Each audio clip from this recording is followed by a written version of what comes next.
Original 16. Celebrate things done well.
We'll start with that. So what is your home club? How long has your team been together? And any new players this year?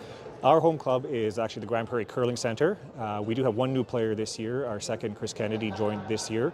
We do have a bit of a mix of travel between all of us. We've got one guy in Grande Prairie, I'm from Peace River, and two in Edmonton. So it's a bit of a regional home club, put it that way. Yeah, fair. That's getting more and more common. Yeah. I was going to ask, your players live in the same area? Do you travel to play together? Let's modify that. Do you know any of your players from school years or anything like that, or did you guys come together later on? We came together a little later on. Actually, all the guys are at least a decade younger than I am, so we certainly weren't together in school. Two of them are brothers. Jordan and Tristan are brothers, and our fifth is actually their dad, so it's a special occasion for them to be together. I've known Jordan and Tristan for quite a few years, and their dad just from the Peace Tour, which is a tour up in the Peace River Grande Prairie area. And then we got put together with Chris this year. He played with Tristan and actually with Karsten Sturmey on the U of A team for quite a few years. Who coaches your team, and what strengths do they bring? We have Tracy is sort of a mentor, and not an official coach, I guess you would say, but he is a mentor to all of us. We do talk to him quite a bit. We bring him here for some experience. One of those guys that's been to some events over the years and has seen a lot of different things. So it is awesome to have that extra set of eyes here for that. Yeah. What has become the identity of your team? What does your team do well, and how will you use that to win games this week? We are, and I don't know if you can say this is a good thing depending on how you look at it, but we are a grinding team. We didn't play a ton this year, so we have found ways to win some games in some not so pretty fashions. We're going to not quit. We're going to keep coming at you and keep throwing things at you. We do try to lean to our strengths, which we try to play an aggressive game and put pressure on the other teams. Talking about individual player strengths, who would you say is the lead communicator on the ice? Who's really pushing information? That would probably be, actually it is a mix of everybody. Tristan and Chris, all their years of U of A training on there, they look for a lot of things that I just don't look for. I didn't have that past training when I played as junior. It was a totally different game. Jordan's sort of in the mix, in the middle between us in terms of ages, but all three of them were trained very well by some very good coaches and some very good junior and then university programs. So they're all throwing information at me, and we do not lack in communication. It's one of our strong suits where we always talk things through, and sometimes a little too long. We'll have to watch the clock a little bit here, but I know I can be guilty of absorbing a bit too much information, and I got to be a little quicker with things. So, very analytical answer. I like that. Who would you say who can throw the biggest weight on the team? Controllably, probably Tristan. Although Jordan can, for a lead, he can ramp it up there pretty good, but we don't get to see that. Yeah. So I would say in the course of the game, probably Tristan's got the most in the tank. You're not the first person who said a lead might have the biggest weight on the team. Yeah, some of these leads weren't actually, they weren't leads before. So. Good point. Yeah. Who stays the calmest, most even keel on the ice? Probably Chris. The Stanky brothers can have they can have some fire in them, which is good. Chris, I find, is very calm out there. Although I don't see we don't get as worked up as some teams do. I know that the emotions will still be there, but they won't be as wild as you'll see with some other ones. not to name other names. And what about off the ice? Who would you say is kind of the jokester of the team who keeps it light? We get along very well. I think we're all pretty even keel on that. It can be any one of us at any time, I think, really. It is fun hanging around with younger guys on that end of things. So, I think it just depends on the situation and the mood. It can be any one of us anytime. Who handles the pregame pump-up music? Don't really do that. We have a very loose routine. My routine is a little different than what the other guys do. Again, they're more rooted in some of the things that they do from their university years and things like that. But I think we just chat around about things. We don't. I don't like to get too hyped before I play. I like to stay pretty calm and try and keep the heart rate pretty the same no matter what the situation is. So we just approach each game very businesslike and just be prepared and ready to go when it's time to go. Good answer. Who is usually driving the team vehicle to Spiels and to and from the hotel? We are, because we have such a mix to go anywhere, quite often if we are carpooling, usually I'll drive to the event. But usually Chris and Tristan will travel together quite a bit. Other than that, if we're coming from out of other towns and stuff, quite often everybody just meets at the location. So we didn't spend as much time in hotels this year. We kept a lower key schedule, so we kind of centraled around Grand Prairie, Edmonton events where we could actually guys could stay home and we could just stay at those spots. Who would you say is the real foodie on the team who's really concerned about planning restaurants and snacks? I need to eat. I definitely need to plan my meals before I play. The last thing I want to do is get hungry while I'm out there. It's not good. So I'm always considering where and when I'm going to eat, and I am a foodie. I do enjoy my food, so I'm going to try different things, and I'm not just going to go grab the first burger I see. I got you. No hesitation there. Although Tristan was really good about booking us a reservation for supper tonight, so I appreciate that with him very much. Last question. What would it mean to you to wear the blue and gold jacket at the Montana's Prairie? Oh, it would be like a 30-year dream, I guess you could call it. Like it's tough in this province nowadays. You're so many great teams out here and so many big names, and you dream of doing that. You've got to play very well to put yourself in a position to do that. I try not to get too hyped up in what the end result could be. I got to focus on doing the right things to get to that position first. But I'm not going to lie, it would be pretty cool to do that before I get too old to do this anymore. Well, thanks very much.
Everything I've worked for, everything I've sacrificed, has led to this. It's out of your hands now. All the gold medals in the world can't help you now. You could throw the perfect rock and still miss, but it just takes one. You leave it all out there on the ice to leave behind a legacy.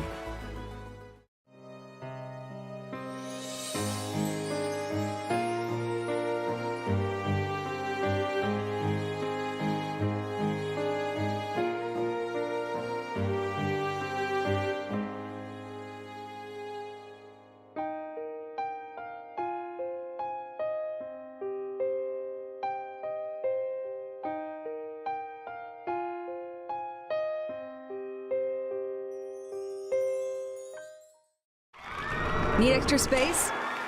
We rock at storage. Try 4 weeks free at a location near you. Sentinel Storage, proudly Canadian and proud sponsor of the Alberta Scotties Tournament of Hearts. Handcrafted in Canada, Hardline's ice pad has revolutionized curling for over a decade. Engineered with top-tier precision and durability, it is backed by an unmatched 10-year warranty. Designed for curlers at all levels to sweep effortlessly with maximum efficiency, it is trusted by the world's best curlers, including Olympic and world champions. It is quite simply the best broom in the game. Hardline. Join the revolution. New at Asham. Take your game to the next level with the Gushu Ultra Light. Equipped with our world-famous rotator disc system that attaches by Velcro, quickly and easily upgrade and replace your sliding platform. Check out our website at asham.com.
What is your home club? How long has your team been together? And are there any new players this year?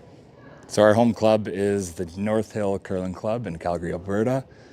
My team's been together 2 years, but we picked up a new second to fill the team this year. So, Yeah.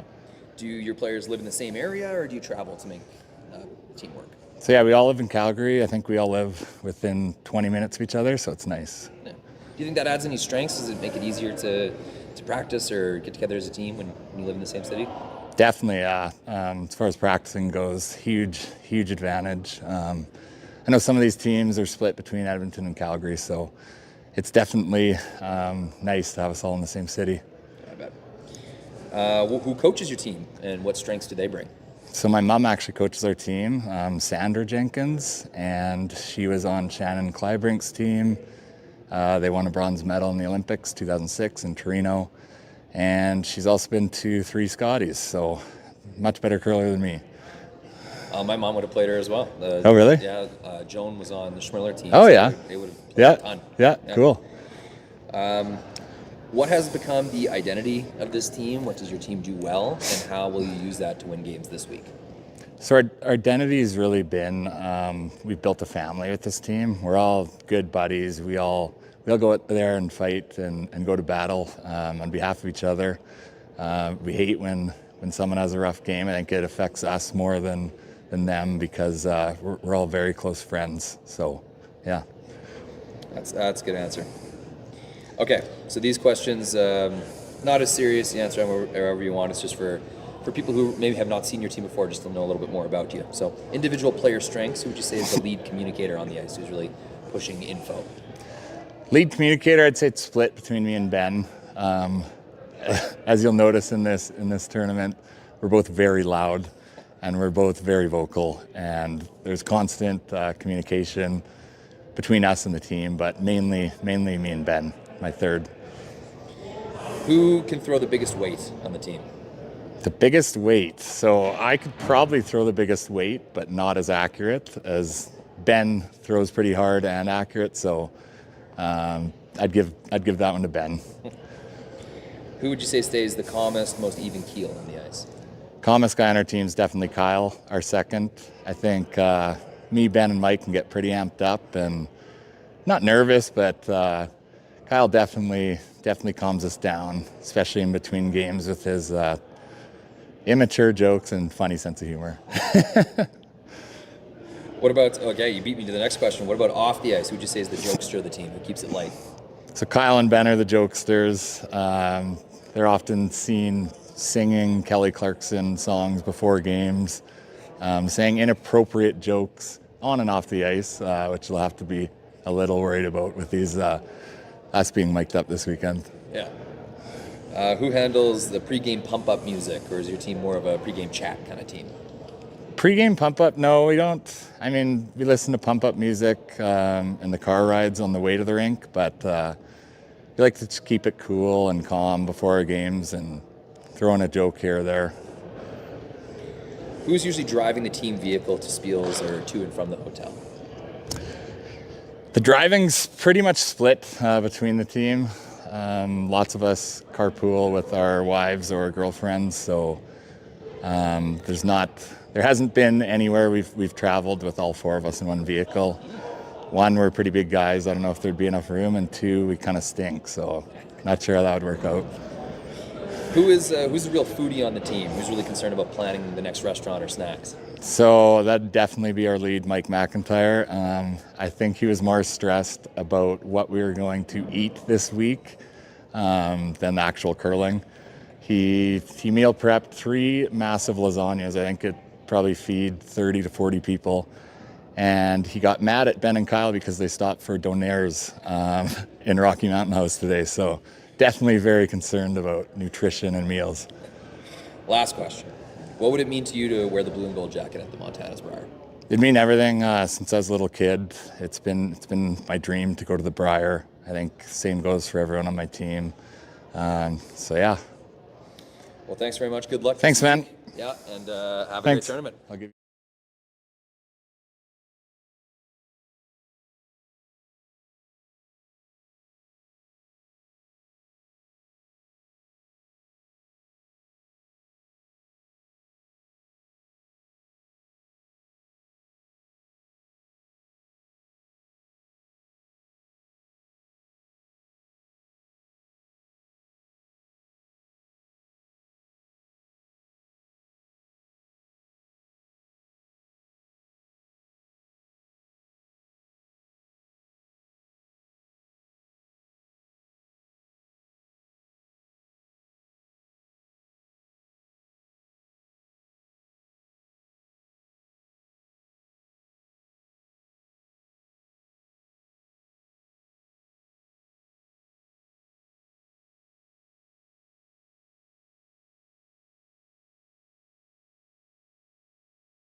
So you're a pizza person, but you're married to a wing person, and your kids are salad people?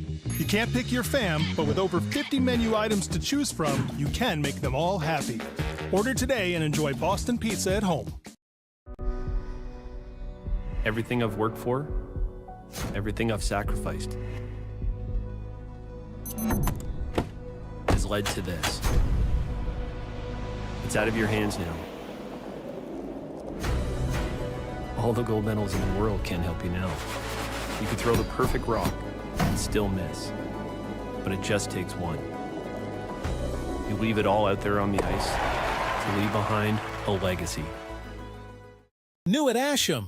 Whether you're in the hack or kicking back, live it in style in the new Throwin' Stones line exclusively by Asham. Curling is more than a sport, it's a lifestyle. Check out our website at asham.com.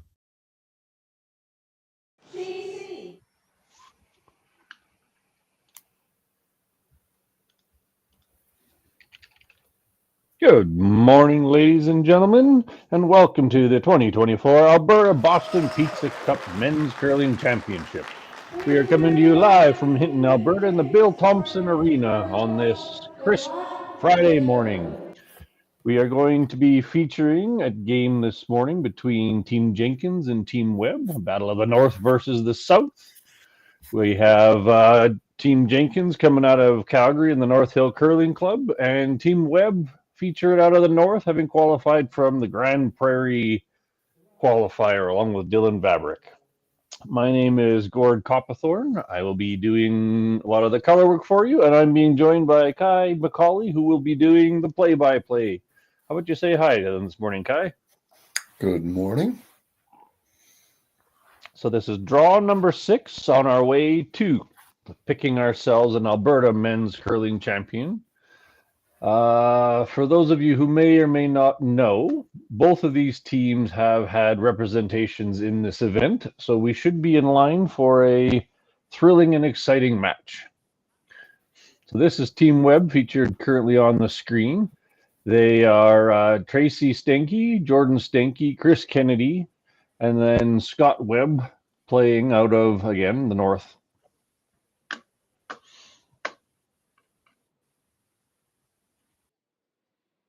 And then this here is Team Jenkins, which is Mike McIntyre, Kyle Thomson, Ben Savage, and Jared Jenkins, featured out of the North Hill Curling Club, having qualified from the Lance Chance qualifier event hosted in Calgary this year. We have Sheet A with Brian Parent playing against Andrew Dunbar. Sheet B is our featured sheet. And Sheet C today is Dylan Vavrick against Johnson Tao. We will be keeping an eye on those as the games progress and give you updates in case you're not aware of what's going on. If you are curious about any of those other games, you can find them on other streams featured in YouTube, hosted by wonderful Curling Alberta. Yeah, I like it. 12. 12? Yeah. So, Kai, what do you expect for a first end on a crisp Friday morning? Usually this early in the morning. It's Friday in the event, so both teams should have a good idea of how the ice is running this morning. So we should see maybe a little bit of a more defensive first end, couple hits just to warm up the pads.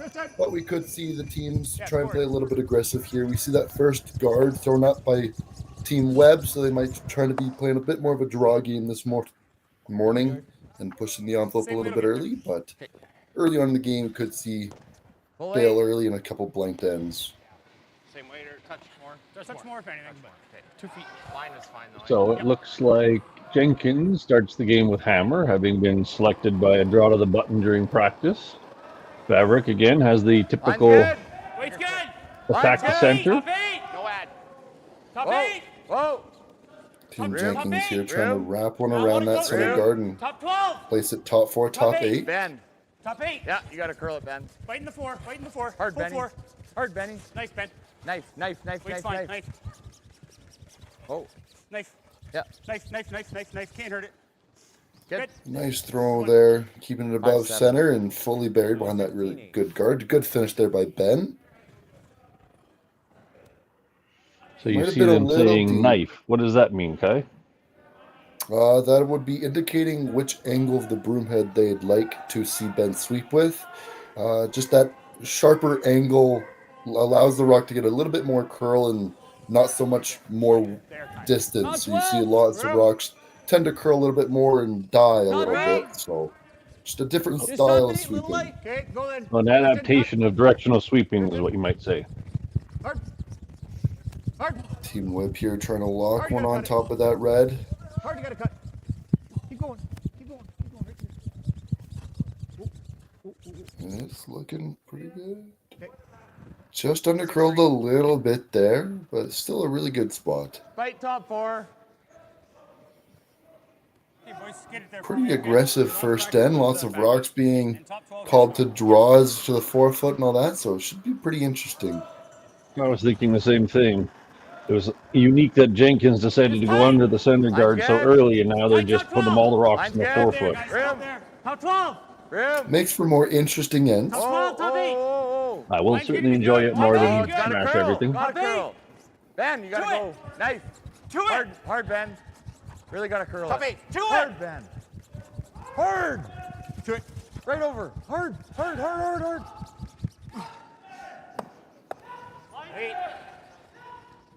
Not bad. That does leave them the angles in Webb's favor currently, but they may be able to get rid of both reds here. We can. That way you get the double. They would appear to agree with you on this one. Slow curl, you mean? Gentle curl. Okay.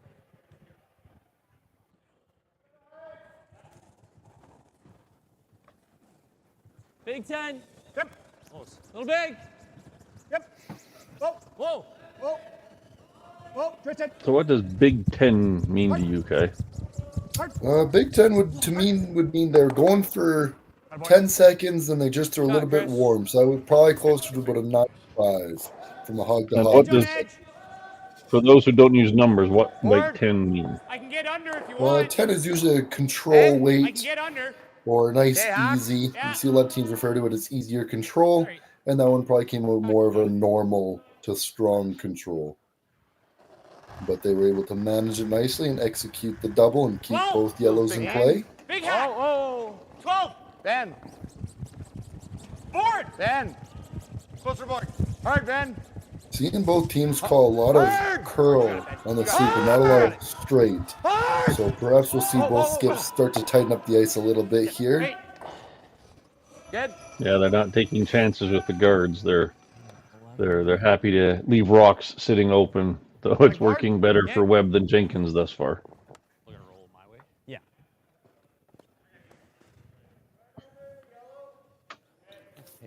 Patient here.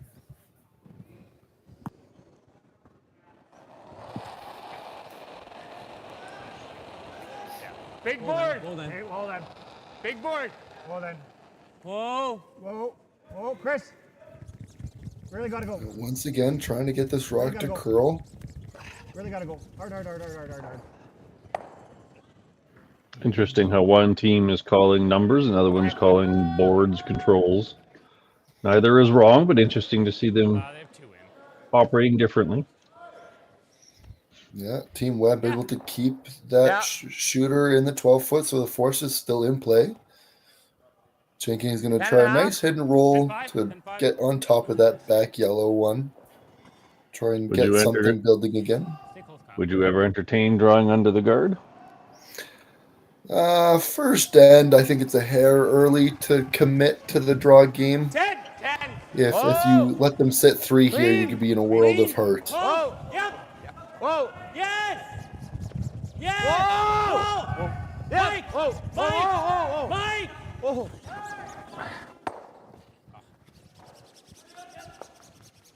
Okay. Oh, bit of an overcall there. Fine, Ben. The dreaded in between, more or less, either way, right? Yeah.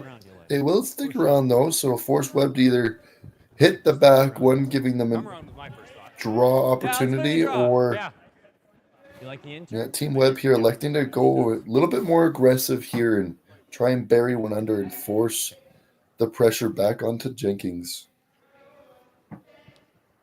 Kind of interesting. The two teams seem to have very divergent opinions on first end risk.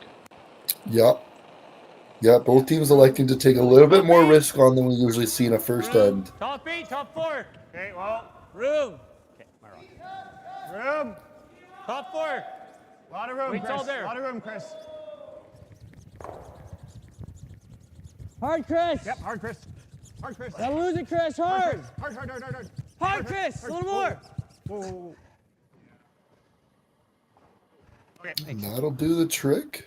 A little deeper than they would have liked, but not a bad Tap at spot. 6 inches. That was 6 over here, 16. Okay. Yeah, that would have been a lot nicer if it was 2 feet higher up for Okay. Let's take the rest. Team Webb. Like 6 OT on its own. Yeah. Yeah, So now you just get the top benefit 4. of shot and backing. Yep. Still reduces the scoring area a lot if they're able to sit on this. Webb will be able to Where is draw on it? top of it and tap it Stop it off, right and now. it'll be Stop tough Take for it out. Jenkins to score more than one Line's here. good. Good. We're there. Top Whoa. 4. Top 14. Line's good. Line's top good. 4.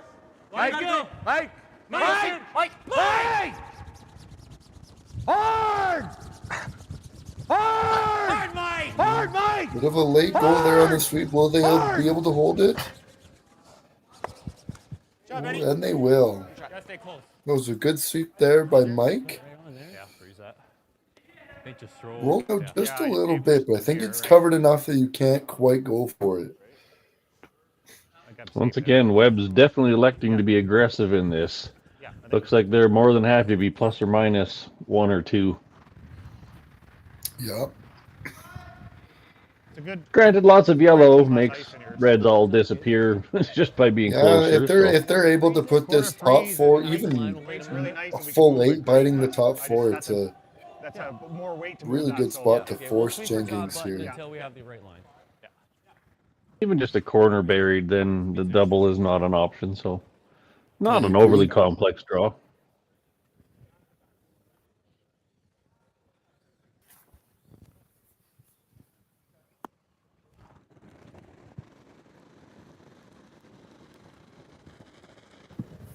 Get close there. Top 8, top 4. Room. Slightly tighter pass. Top 8, top 4. Wait's good. Well, they Top seem to 14. like it out of hand. D-line. Both We've got sweepers ways to just move it. cleaning it Better. in right now. Chris, you can go. It's only top 4. Lose. Now they're trying to hold it. Hard, George. Hard. Pistol. Pistol. Really nice shot. Sweet, buddy. Nice. That's an excellent shot by Team Webb. Really putting the screws to Jenkins on this one. Yeah, Jenkins will have to make a nice one here to try and secure a point. And they got there. We need to be a whole rock wider. Right there. A miss here could open up a potential steal of a multiple for Team Webb. I didn't hear what yours. So, what are your other options on this shot? Would you entertain cleaning out the front? Pardon? Yeah, I mean, at this point in the end, I think you've kind of committed to the draw game. I don't think, unless you're able to remove that guard and make the run back double, I don't think it's worth it. So to me, you've seen a lot of these draw passes. You've kind of committed to this, and I think this is the shot now.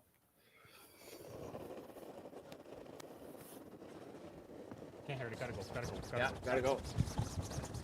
Both sweepers said they got to go out of hand. Come on, Mike, dig. It's all you. We're not in. Tight. Halfway. Halfway. Jenkins will be coming up light here as both sweepers are calling a halfway guard. Good sweep. That will not make their lives any easier. As now Webb is able to wrap another one. We're doing anything with guard. You might suggest that that was not the pro side miss. A little bit on the heavy side, and moving yellows may have at least created opportunity. At this point, yeah, they just created a guard and killed half the We sheet. could just get rid of it. Yeah, either one. I like them. I like just. Yeah, I think you could also play the nose hit on that side red there as they're trying to do, and they can sit the Nose is really 4 good. now. I like that if it hangs on you. Yeah, I like that. Like a 10, yeah. Yep, 10-5. That 10-5, Jordy. Yeah, I like that. Yeah, so just gonna throw that control weight again. They've seen it 10-5. a couple times now this end, so they have a good idea of how that should run. I find it interesting that they all of a sudden switched to a very conservative call. Sure, you'll be sitting 3 or 4, but the complexity of Jenkins' last shot's not going to be as high as if, say, you blocked off the draw on that side as well. Throw it to make it. I think the only advantage to calling this hit and not the draw would be don't let Jenkins have a look to see what that path is doing. Right now, you are pushing him out further in the 12-foot than any team has thrown or seen, even in practice. So I think you're kind of trying to give that wild card entirely to him. Tristan, Tristan! Would you like to leave this rock in the 4 or roll away? I would like to roll away. There's no harm as long as you stick around, or even rolling out is all good. You sit the 3 anyway, and Jared will have the draw to the pin for 1. I agree with that. You didn't want backing for them to have a cheap way to simplify the draw. Yeah, this draw is already hard enough, I think.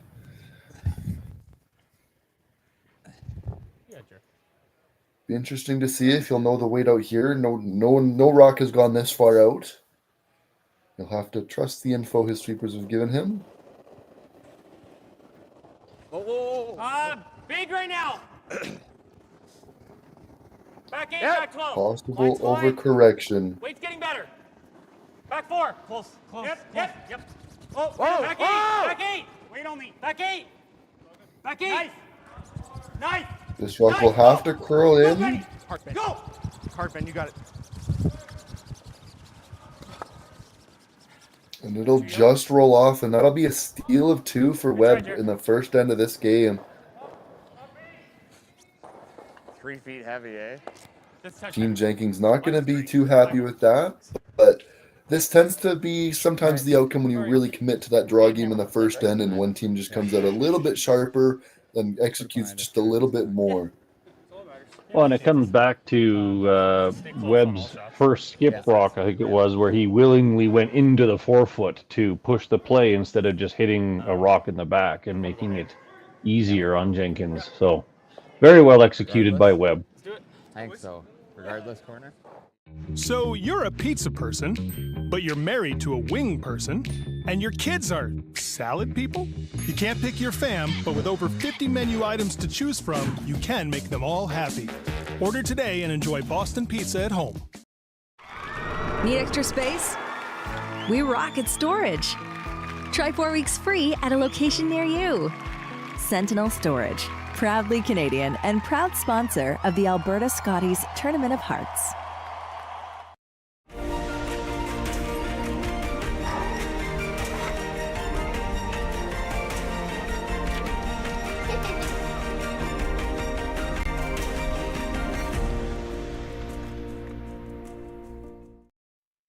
Handcrafted in Canada, Hardline's ice pad has revolutionized curling for over a decade.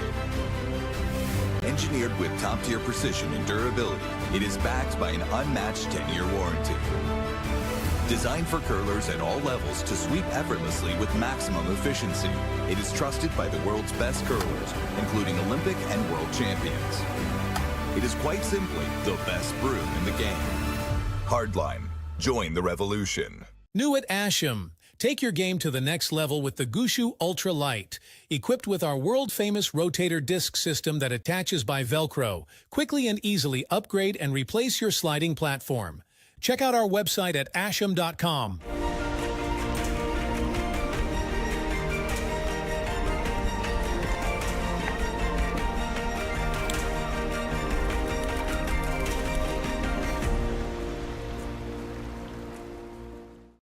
So you're a pizza person, but you're married to a wing person, and your kids are salad people?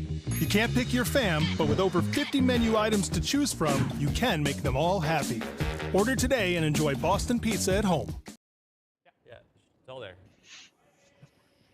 Welcome back, everybody, to the Friday morning draw 6 at the Alberta Boston Pizza Cup Men's Curling Championship, brought to you by Best Western. I'm going to take a moment to call out or shout out to the Hinton Curling Club in the town of Hinton. They, along with their local sponsors in the community, are welcoming Alberta's top 12 teams up to the Bill Thomson Arena in Hinton, Alberta. Tickets are available right to the very bitter end, so please take a moment to go in and watch if you get a chance. Close. Yep, Kyle. The Kyle. town, though small, is absolutely excited to have this opportunity to host such teams as Kevin Cooey, Aaron Slachinsky, Sturmay, Johnson Tao, so on and so forth. Okay, good. So again, they could really use your support even through the 50-50. Their club has had some technical difficulties with their equipment, and this year's 50-50 goes a long way to helping them recoup some of their losses to bring that stuff in. So again, please, if you get the opportunity, go watch live or help out with the local 50-50. Yep. So walking around the sheets quickly, this is all the last opportunity. This is the C event games this morning. So Dunbar and Parent on sheet A are still tied at 0-0. On our featured sheet C, Webb is up 2-0 on Jenkins, and then on the neighboring sheet we have Johnson Tao ahead 2-0 over Vavrick in their rematch from the game earlier this week. Okay, yeah, you're right. Like, So Kai, what do you think this end? How are they going to attack it this time? no, like 16. Well, I think Jenkins is now in a bit of a difficult position. They're going to have to, being down too early on in the game, they're going to have to take some chances here and there, but I think they might play a little bit more of a simpler end and just really try and get their draw weights down and Lion'll get just there. kind of learn a little bit more about the ice and then maybe take it to Webb and middle to later ends to regain some ground. Nice. Top 8.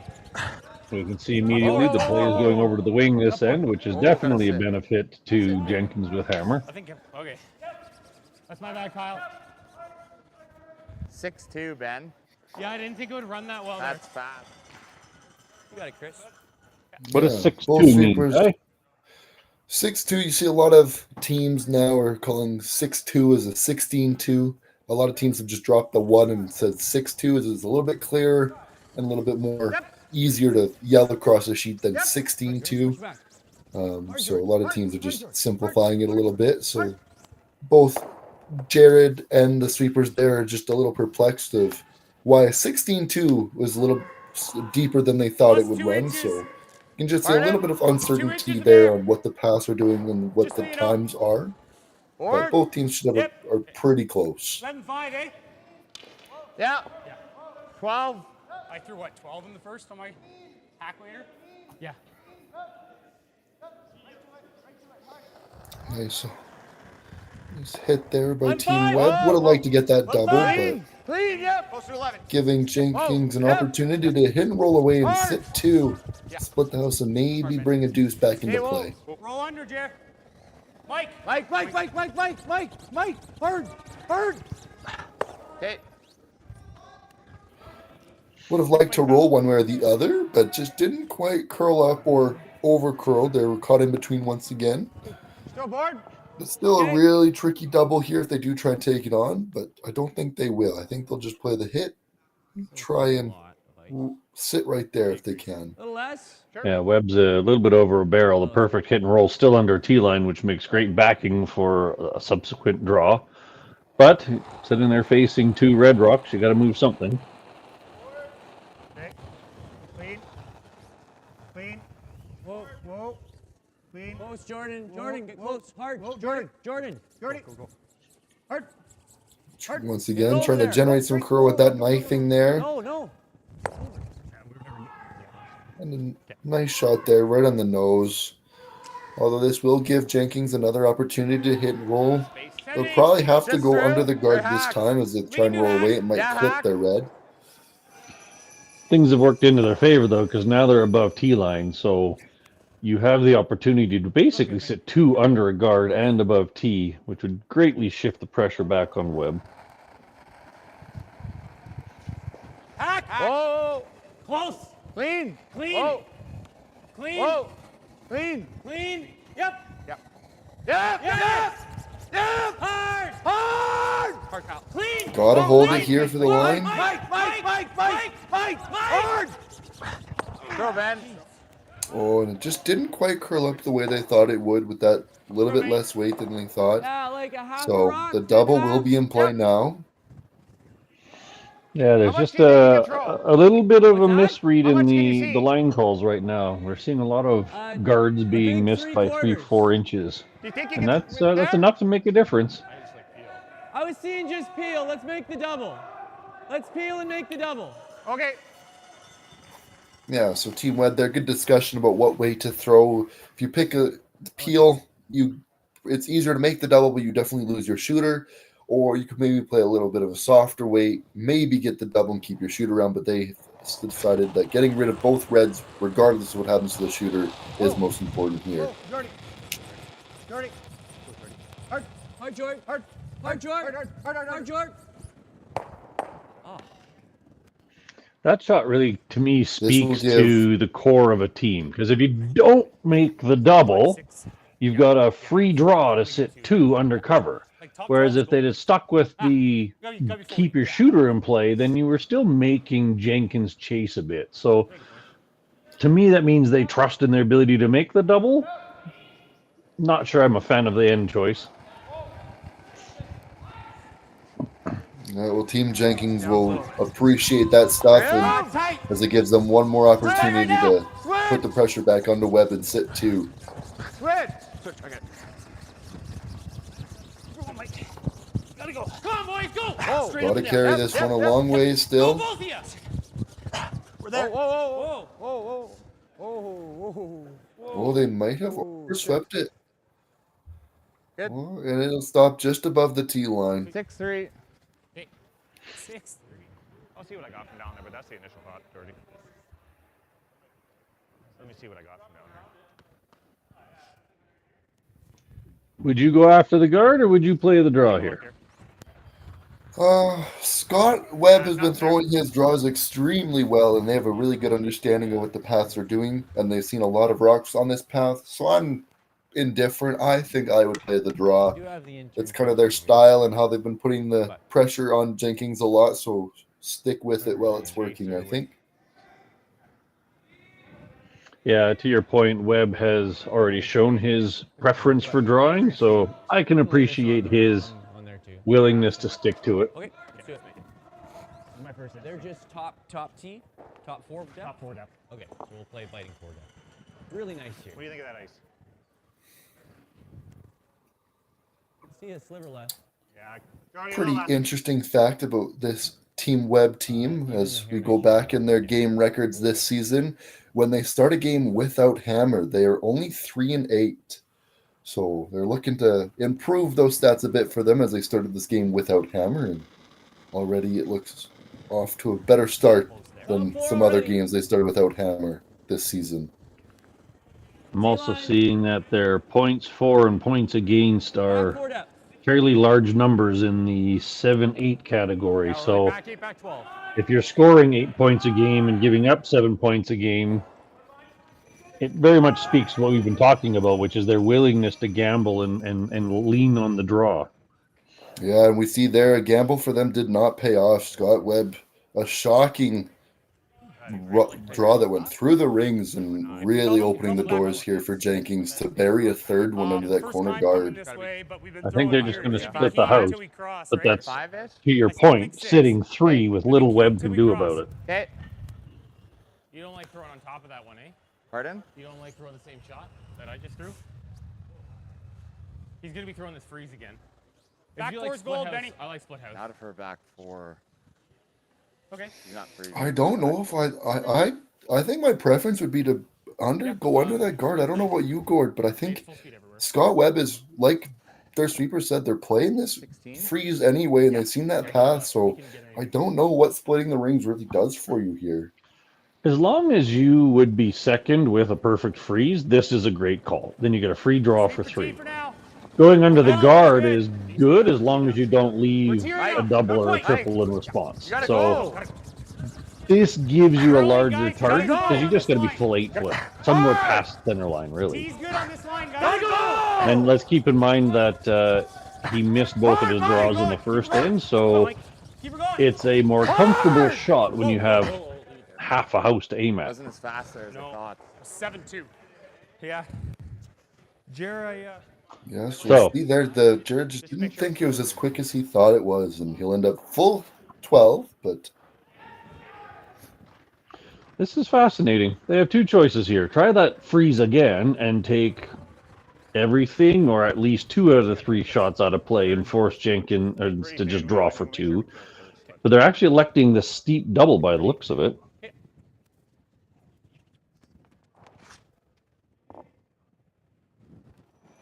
Right at it, boss.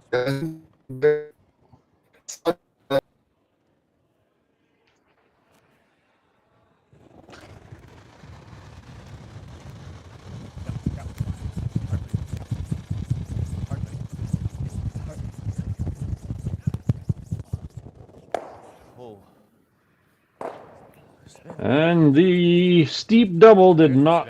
Ooh, that's a fortuitous twist. I still think Jenkins is sitting 2, but that's that flip-flopping. You go from offensive to defensive to offensive to defensive, and you don't really get a groove. The freeze, if made properly, would have been a brilliant way to cut out 2. In that sense, it's unfortunately just giving a free draw to Jenkins for his 3. Same as draw the button, eh? Yeah, I like it. 6.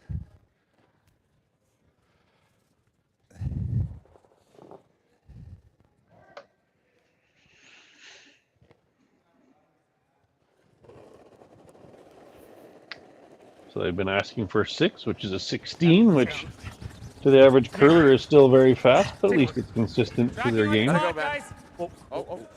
Tracking like it's hot. Just clean. Tracking like it's hot, guys. Both these sweepers have seen a lot of draws down the sheet of ice, so they should have a pretty good read on it. We're good. Both sweepers backing off here. They want this rock to slow down. Come on. Just so you know, 5-4. 5-4? Yeah. Okay, that path was okay. 3 of them. And that rock will slow down for the back button. Good end, boys. Guarantee you 5-6, Kyle? It looks like they're going to do a measure, so while that happens, I'll take an opportunity to make note of some of the sponsors of this event. So obviously the title sponsor this year is the Boston Pizza. Boston Pizza has been operating for over 50 years as a proud participant and a strong proponent of giving back to the community across the province. Most of the buildings are franchises, so we send a thank you out to each and every one of the franchise owners who are willing to participate in giving back to the community, such as Hinton and this curling event. Secondary to that, we have the presenting sponsor, which is Best Western Hotels and Resorts. They've been a proud partner of Curling Alberta for quite a while now. They certainly go out of their way to make rooms and opportunities available for curlers and officials and Curling Alberta reps, etc., across the province. So again, major thank you to Best Western Hotels and Resorts.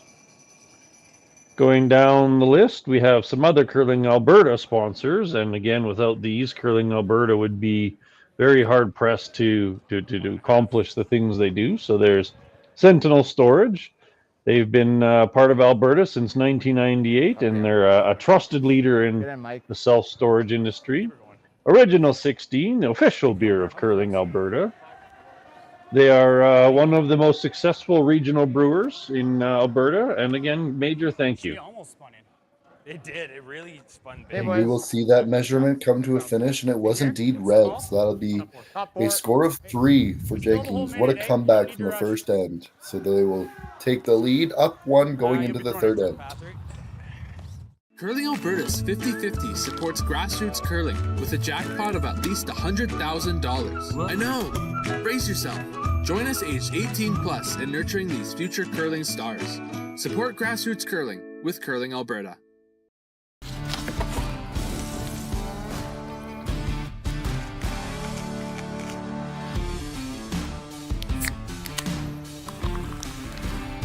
Original 16. Celebrate things done well.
Light up your love for curling with our customizable neon LED lights from Letterlands. Choose your new neon mixed doubles partner or make a statement with a neon curling rock in your window. Also actual Letterlands. Use discount code WHOA for 15% off. Only at Letterlands.com. So you're a pizza person, but you're married to a wing person, and your kids are salad people? You can't pick your fam, but with over 50 menu items to choose from, you can make them all happy. Order today and enjoy Boston Pizza at home. Thank you to the local sponsors in Hinton supporting the 2024 Boston Pizza Cup presented by Best Western. Thank you to Diamond sponsors Tourmaline, Tech, and Reynaldi and Sons Contracting Limited.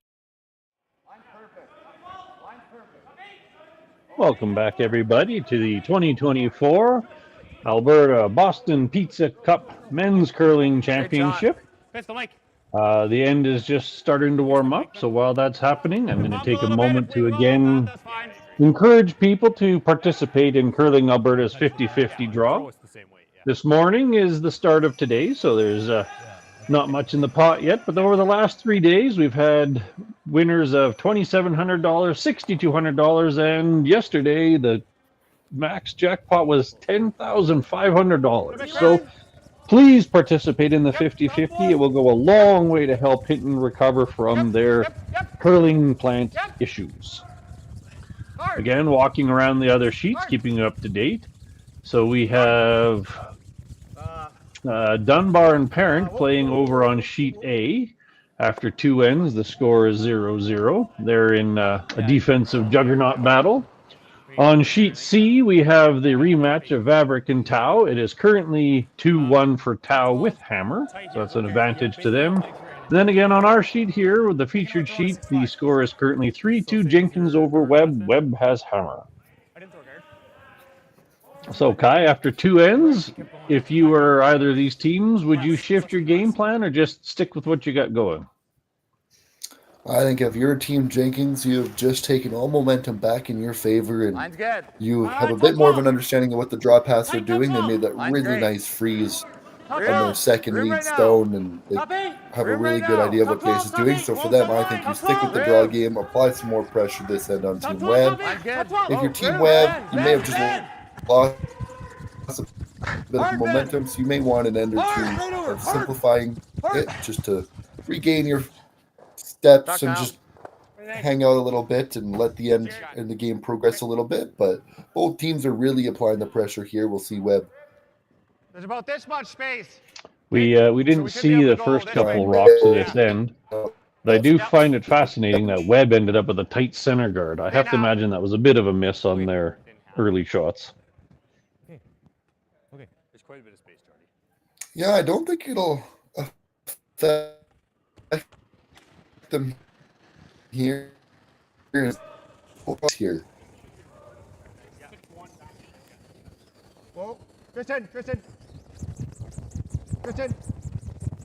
You need to curl a little bit.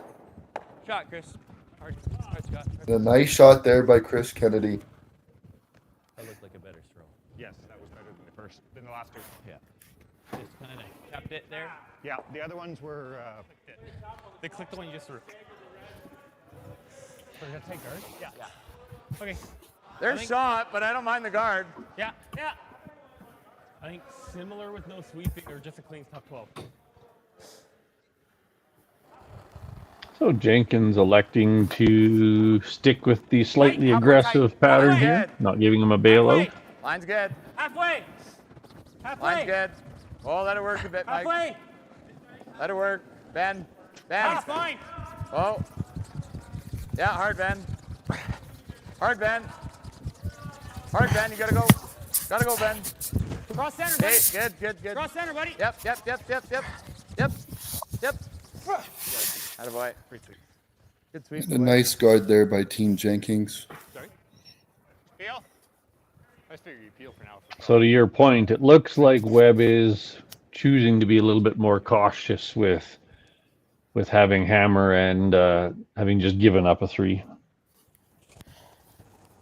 Yeah, I mean, it's just a shift of momentum, and Team Webb would like to get that momentum back in their favor, maybe just draw it out a little bit and adapt a little bit. So we'll probably see a pretty clean end here. They won't want many reds in play. Same spot. If you're Jenkins, do you persist with the guard, or do you eventually just give in to the simple clean end? If they continue to peel this guard, I wouldn't actually mind if they played the hit on their own, remove that yellow, and roll their shooter off. You might be able to get a good force here if you can sit too flat. I completely agree. The guard is your attempt to generate a freeze, but at some point in time, a hit and roll would be an ideal way to force one. And a force of one would be a very big power move tied with hammer. Just over. For half. Just over. No, you gotta go, Mike. Curl. Give it. Curl. Hard, Gotta Kyle. go. Hard, Kyle, right over. Keep going. Come on, Kyle, go. Cross the center, hard. Cross center, hard. Hard. Keep going. Good sweep. Good sweep. Well, bit of a long, not quite ideal guard, but it's a center guard and it's usable. So Webb will be enticed into playing into the house, but it's still a red center guard. We won't be. We're shot right now. Yeah. We wouldn't be shot then. We'll leave them shot, but we'll, unlock it, give an angle. They'll play the... We can just peel guard. again. We got to make the double peel. Yeah. Well, I don't love that because then they're just going to come around the center. I'm okay with the peel one. Let's just peel, Scott. Yeah.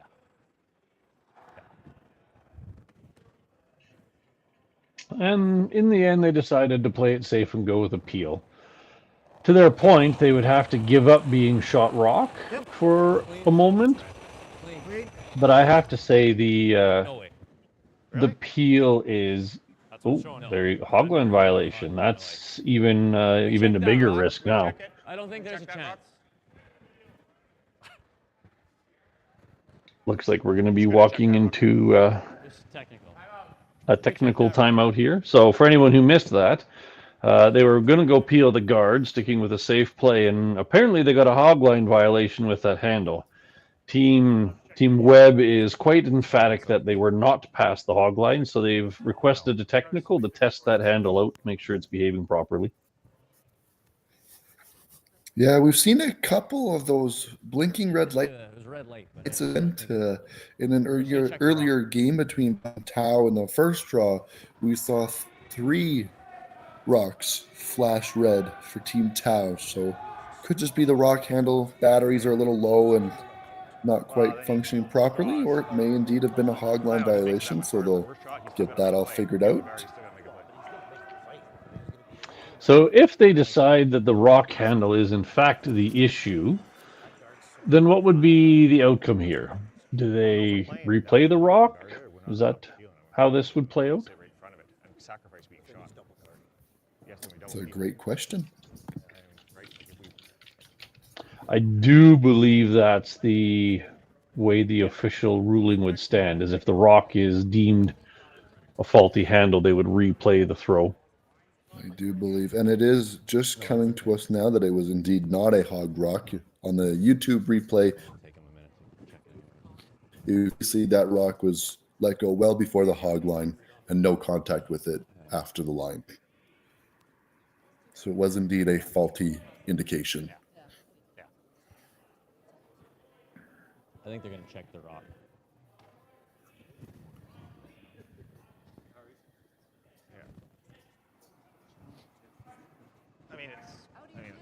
It is what it is. What it is. It is what it is. No, it is what it is. We don't know.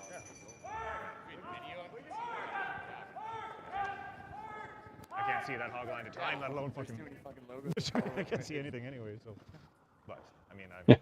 The 2 skips having a little bit of fun with the situation while they wait for a ruling.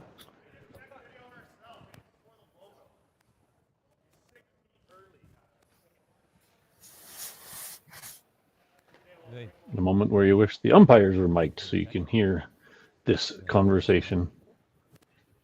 I've been at this for a long time, and I have to say this is not a situation I've run into before. videos. All right. Well, while we're especially waiting on to a see shot what like this, the having well, that while rock, we're waiting, I will speak about a couple of the other sponsors of Curling Alberta. So there's Bel Air Direct, which is the primary insurance provider for They're fired up. Curling Alberta and curlers across Alberta. They are willing to give exclusive discounts to any member of the Curling Alberta family. There's the Heck Gervais Academic Scholarship Foundation.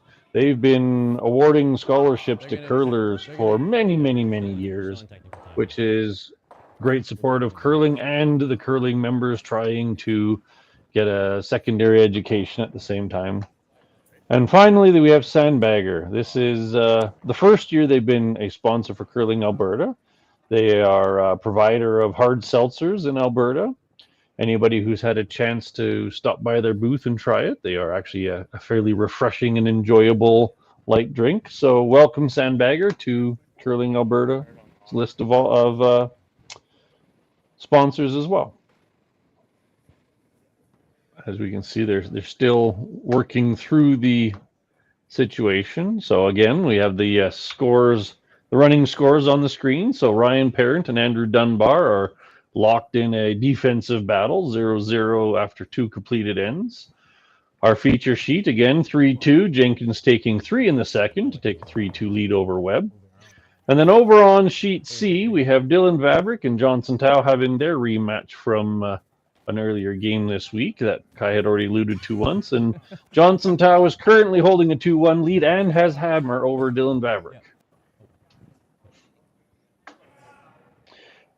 Every game and every draw that's being played in the 2024 Alberta Boston Pizza Cup Men's Championship is being streamed by Curling Alberta. You can find each game on the YouTube streams, so feel free to pick and choose whichever one you want to watch. We are only commentating one game each draw, but that doesn't mean you can't enjoy watching each and every one of the sheets.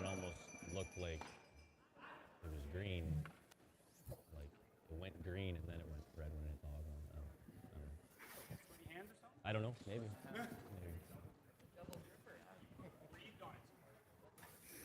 Apparently. I don't know.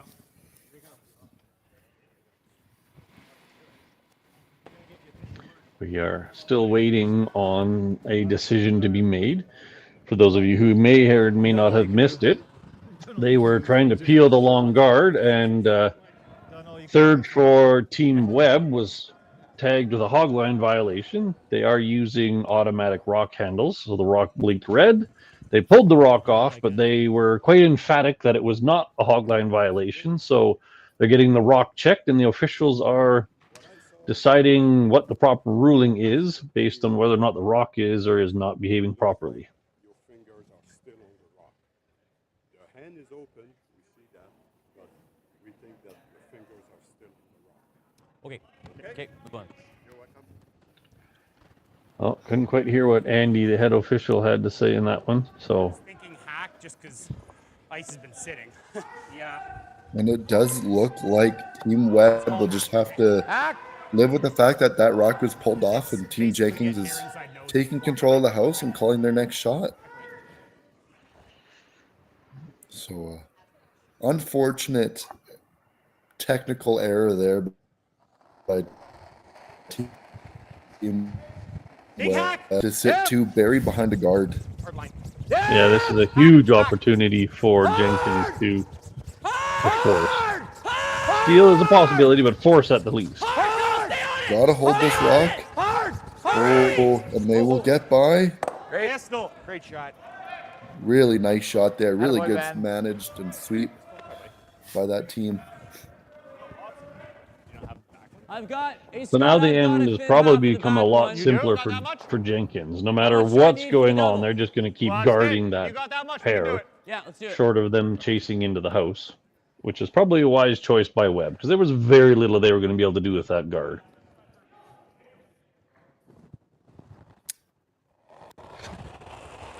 They recognize the high level of risk in this particular set of rocks, and they're just electing to move things around the house. Oh boy.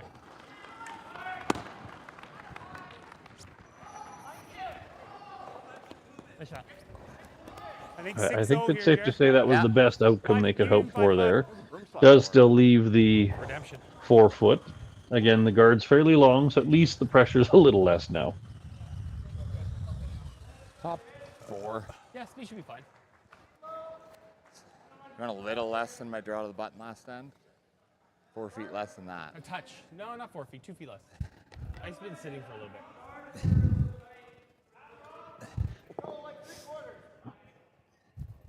So Jenkins is going to go into cruise control here and just keep trying to put a rock under the long guard, keeping Webb chasing. You gotta go. Gotta go. Ideal situation, bury one, peel guard, throw new guard, make him play a tough draw. Mike! Go, go, go. Top 8! Top 8! All right, help him then. Both. Keep it going, Mikey. Come on, Mike. Keep it going. Hard, Mike! You gotta get one. Line's great. Keep it Hard. going. Whoa! Whoa. Whoa! Whoa! Pistol. Good one, Jared. Great sweep, Mike. 6-0, guys. Okay. Excellent draw, fully buried. Yeah. Webb has 2 choices, peel and play safe, or try to move the rock. Yeah. Technically speaking, there is enough distance between the guard that you could push this, say, deep into the 8 foot for backing and be mostly buried. It's creating opportunities for a 2 that way. Peeling the guard, you know they're just going to put the guard back on and you're going to have to outdraw that top 4 rock.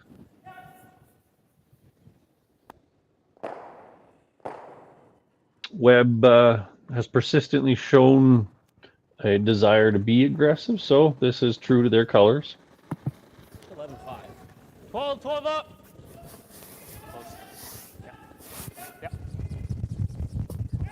The key here with this one is to at least move that red rock. Don't have to be shot. Ideally be shot, but you just have to make sure you move that one. It looks like there's plenty of way to move it far enough.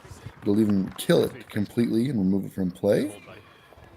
However, it did roll probably more than they intended to, as it gives Jared the opportunity to hit, maybe get back under that red center guard.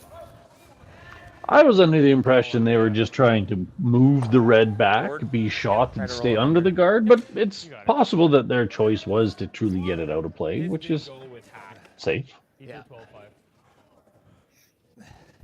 With how this end has been up and down and all around, Team Webb may just be trying to get the blank and have a reset moment and come back in the next end.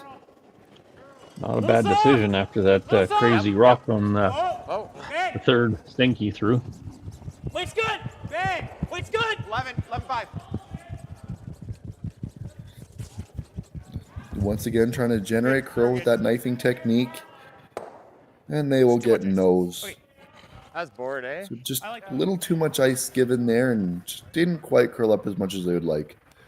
So Webb electing to once again hit this red rock.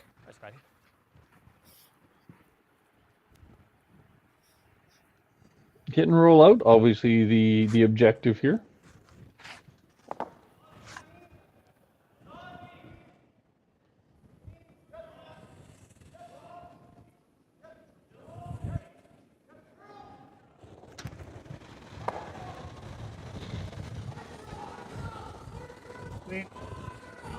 Chris. Ooh, and it'll catch just enough of that red rock to remove it from play. So it will indeed be a blank den, and the score will remain 3-2 for Team Jenkins going into the 4th end.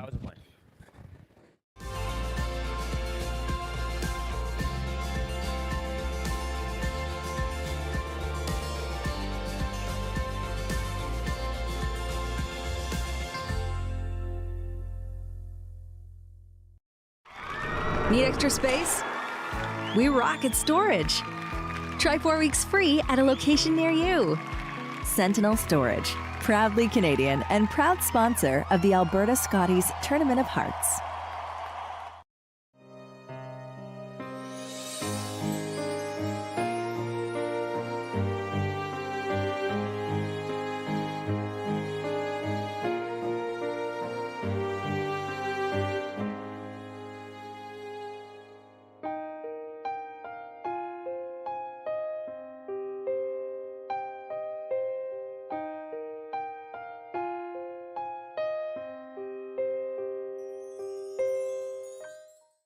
New at Asham.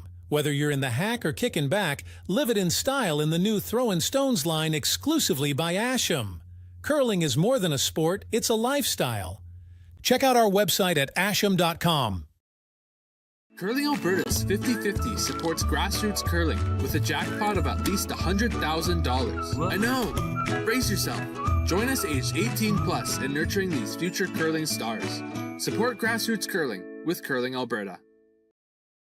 I don't remember a time when curling wasn't a part of my life. When I wasn't putting in the sweat and hard work to be the best that I can be.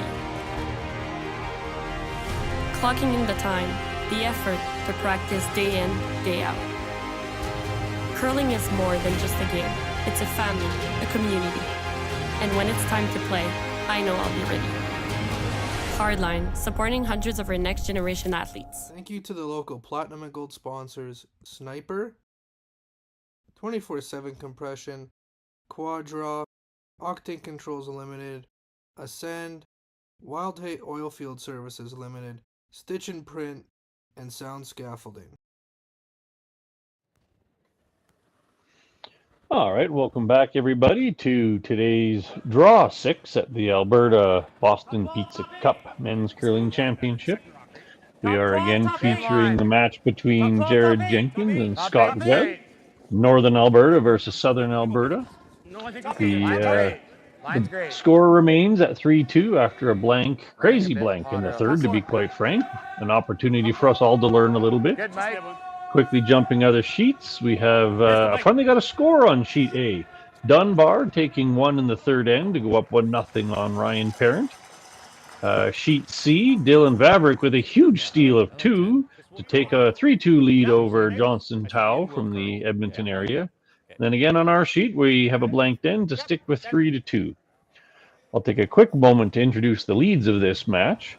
So on Team Scott Webb, the lead is Jordan Stanky, featured out of the Grande Prairie Curling Club, third season with the team.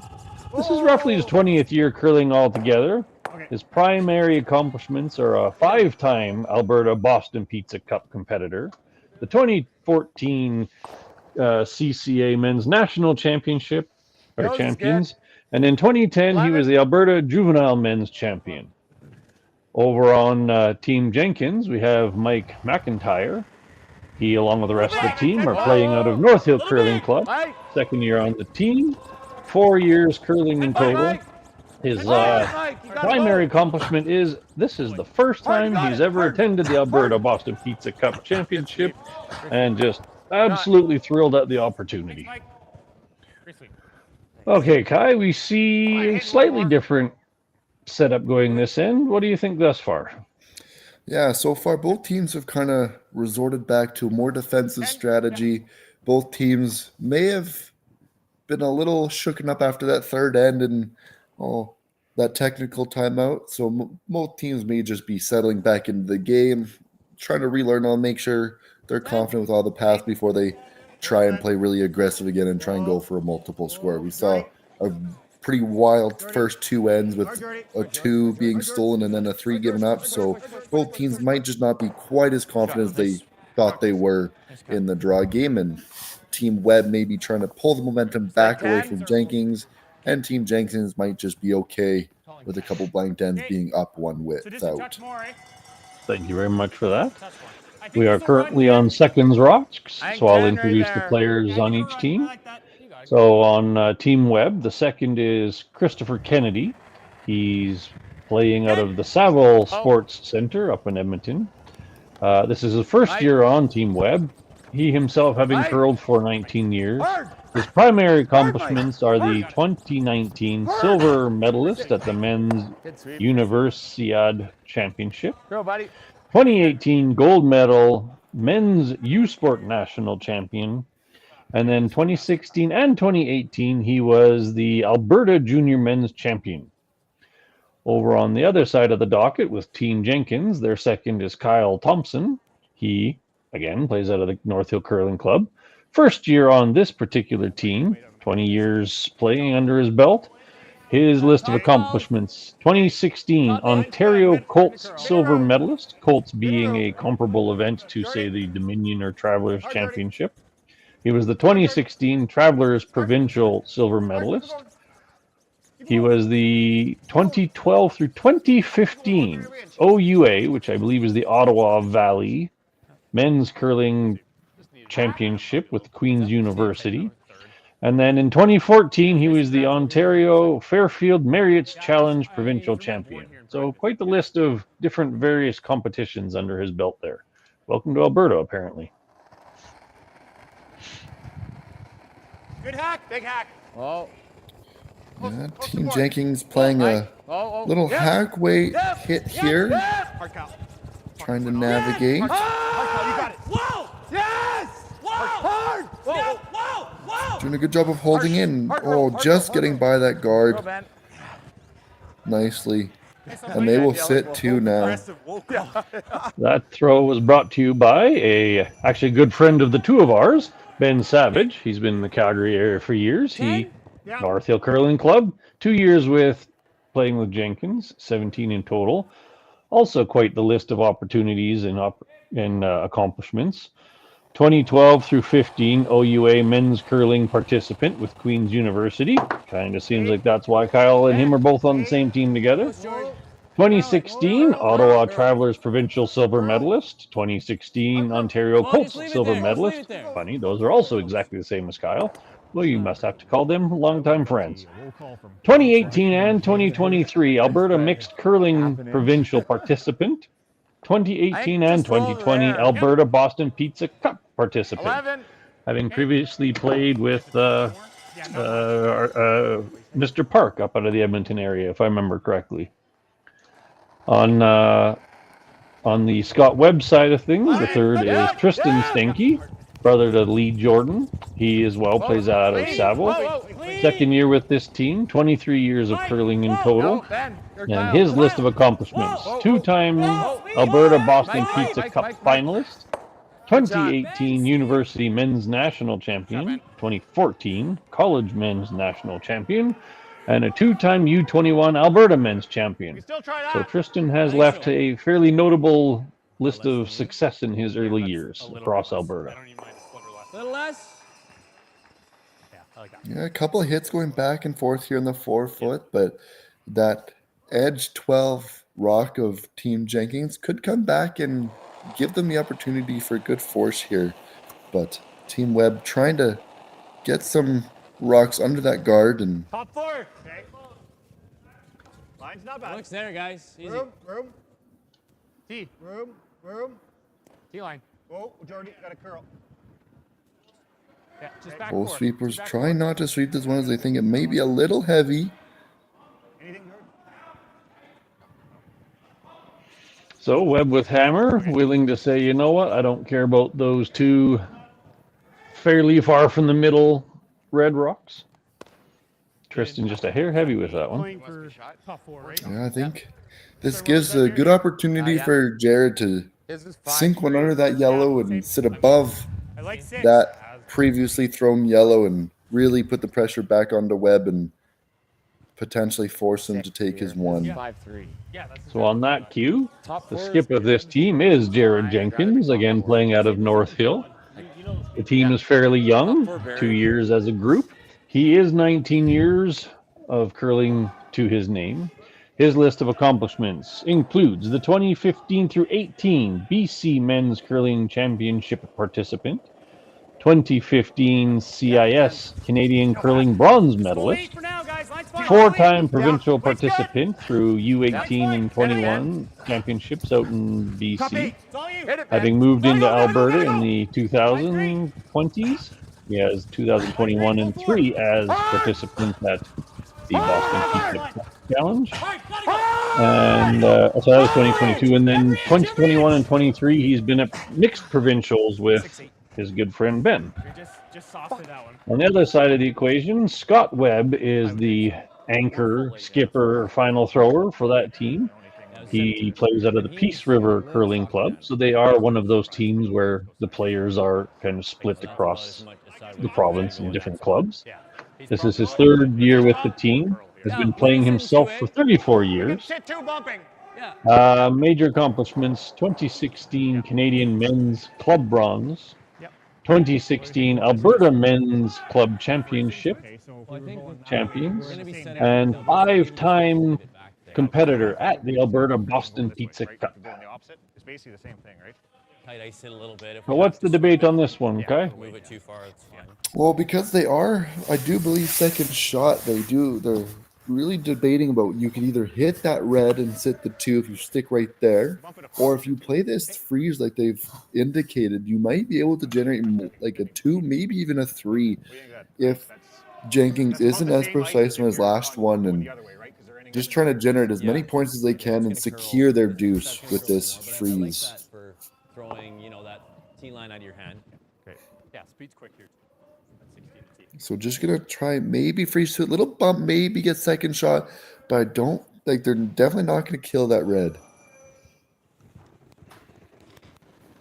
So you might say they're trying to get the best of both worlds. Push it far enough to sit 2, but not take it out that you keep the backing. Tapping it. Correct. Whoa, T-line. Trickier shot, but better outcome if you do it right. Having said that, they've thrown many, many draws, so it's probably as well known as the hit anyway. Both sweepers going pretty hard on this to get the bump. Oh, and I don't think it'll tap it far enough. It does look like red still remains second shot. You can see there by mistake. That yellow double there? It is. Could just play this. I guess we're not shot. Yeah. But it is close enough that this hit could easily lose the red one. So then that still brings the chance of a 2 in play. Yeah, you can't hit it too yeah. thick. If you hit this thin, I do believe you can catch that thin double. In or out. Can't miss it too thick. In turn. If you hit this, you never want to hit this too thick. Yeah. Here, you intern. So what were the sweepers talking about with me and you there? With this being a high weight shot, they're just establishing early what turn it is and who is that inside sweeper, so they can be the first ones down to hold this rock. As you can see there, Mike going down early to hold the line here. And now they'll try and curl it over. Ooh, huge mistake there. They apparently switched to Ben with the intention of trying to cross over the face of it, but that's a big error on Jenkins' behalf. Yeah, could not hit thick on that rock, and that rock will over curl and give Webb the opportunity for 3. This path is 3 feet faster. And you just threw about top 4 out of your hand, so take 3 feet off, and this is perfect. Even 4 feet. I remember once having a coach who said the cardinal sin after you take 3 is to give 3 back. Yup. Yeah. Jenkins just getting caught in those little finessey shots there, so this will be a shot for 3 for Team Webb.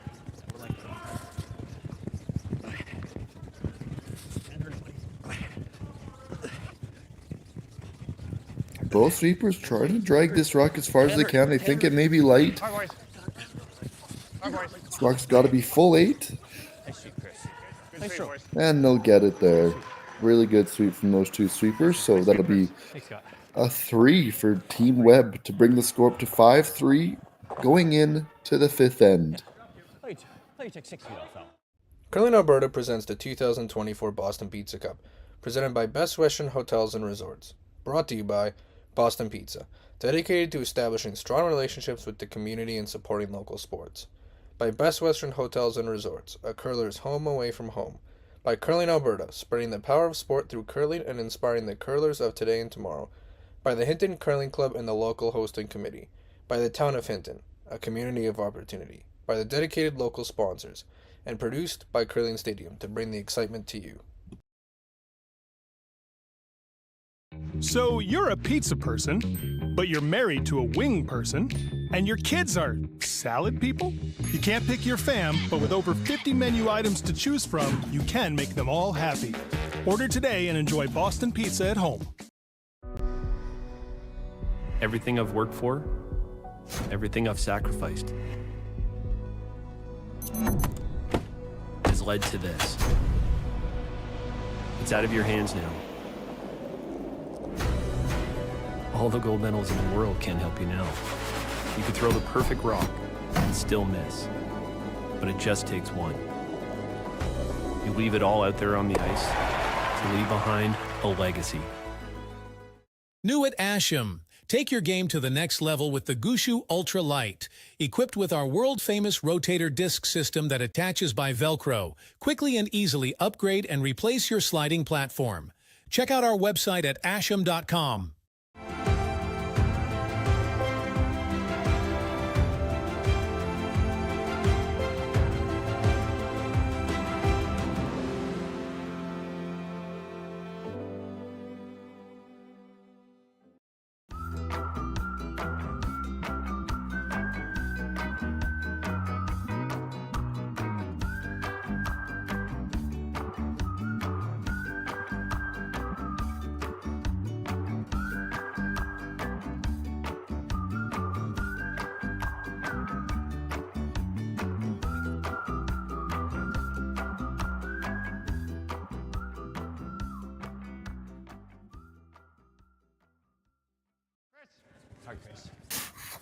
Really high.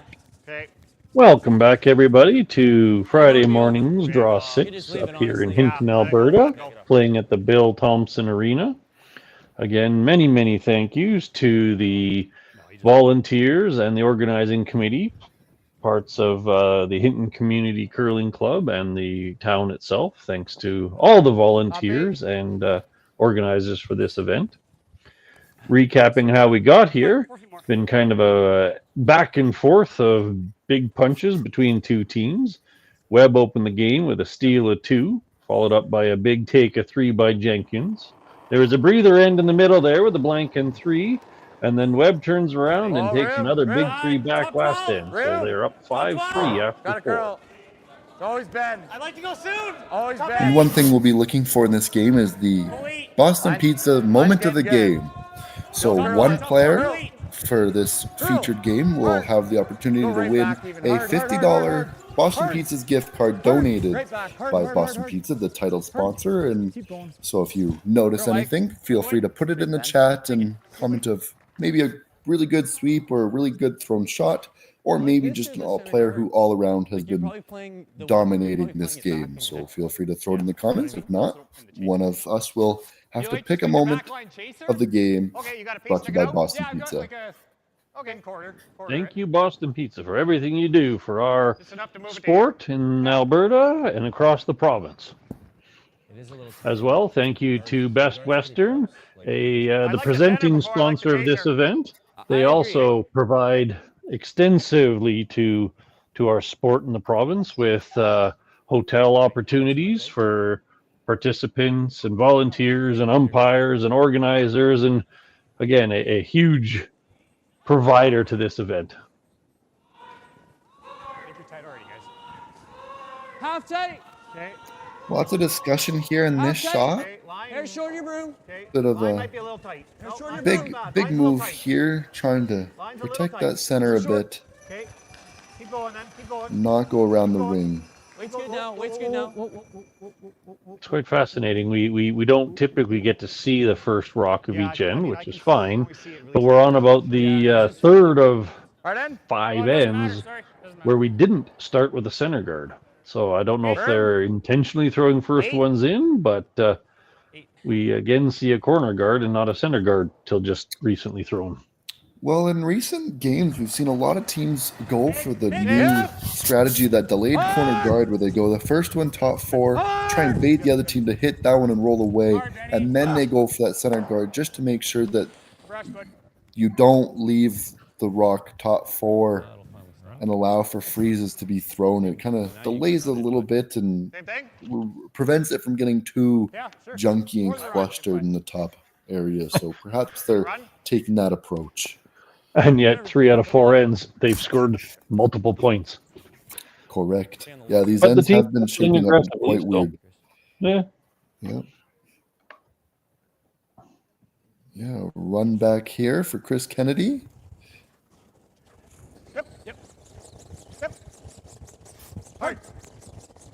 Okay.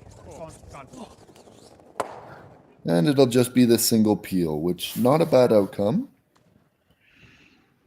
So while we're working through this, let's kind of see how the teams got here. 11. So Jared Jenkins, again playing out of North Hill.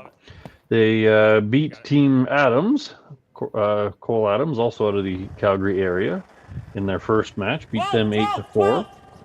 Then they lost to Karsten Sturmay, 10-4. Dropped to the B, where they ran into Ryan Jakes and lost a tight one, 7-5, to drop down to the C to play Scott Webb in our featured game. 12-4. Yeah.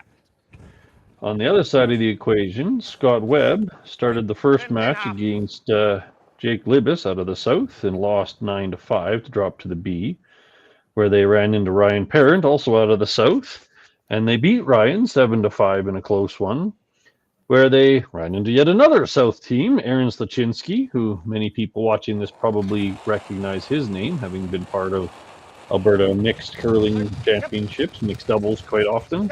So they lost to Aaron 7-2 to fall down to the C and into our feature match today. And a nice double there by Team Webb. Eliminating both those reds was key there, as Jenkins had a bit of a deuce building up, which Scott Webb nicely just took away for the time being. 11. Clean. Yep. This could now just be another simple end of exchanging hits and a potential blanked end here. Hard, right to it. Hard. It does kind of have a feel of both teams willing to be a little more cautious this end, having thrown both of their first ones in, both of their guards tight, followed up by peeling. It certainly goes against the grain of the aggressive style of the first four ends. Hang down. Easy, George. Clean. Almost 11. Clean. Light. Clean. You like that one, Brian? Yep. A little bit. Oh, clean. Good. Away. Good.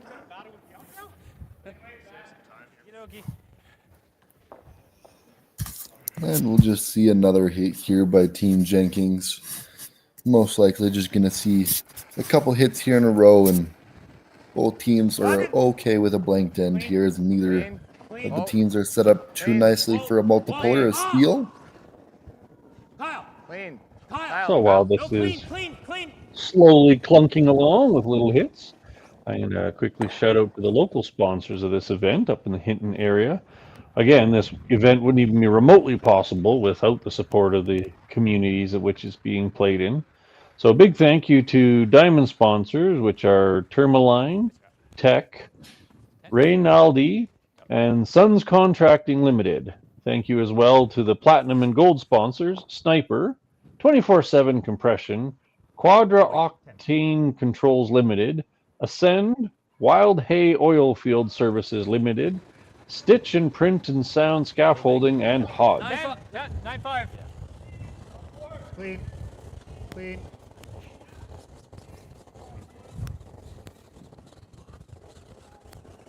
And just another nice hit there by Team Webb. So assuming a steady change of events, if you were Team Webb, how would you feel going into the fifth end break? I mean, yeah. If I'm Team Webb, I'm feeling pretty good. We had a really good start, a bit of a sloppy second end there with a couple unlucky breaks, but able to recoup and come out swinging in the fourth end and take a big 3 right back. So I think they're going to try and just hunker down a bit and keep doing what they're doing and continue their game style. Clearly it's working for them. And just continue to be precise and execute sharply in the last half of the game. Whereas I think if you're Team Jenkins, you're down 2 now, and this is where you got to kind of hunker in, be precise with your rock placement and how you're throwing these stones, and really try and generate a deuce and potentially a steal in the last half to regain your momentum and take back a lead potentially. So what I'm hearing there is your advice to Jenkins is patiently aggressive? I think so. Both these teams have taken a couple of risky shots here and there, and it's both paid off and not. So I think if you're Team Jenkins, you're just kind of playing a patient game, waiting for a good opportunity to potentially take on a bit more risk and push the envelope a little bit. With what, 10? I like 11. Okay. So the last draw here for Team Jenkins. And it will be the blank attempt. 10. Final request for people or encouragement for people to participate in the Curling Alberta 50-50. You can find it at Curling Alberta's website. It's up to $550 so far. Yesterday's grand prize was $10,000. So please, in this fifth end break, take a moment to click your way up there and help everybody in Hinton and curling across Alberta. And as we go into the fifth end break, the score will remain 5-3 for Team Webb. Jenkins will remain the hammer.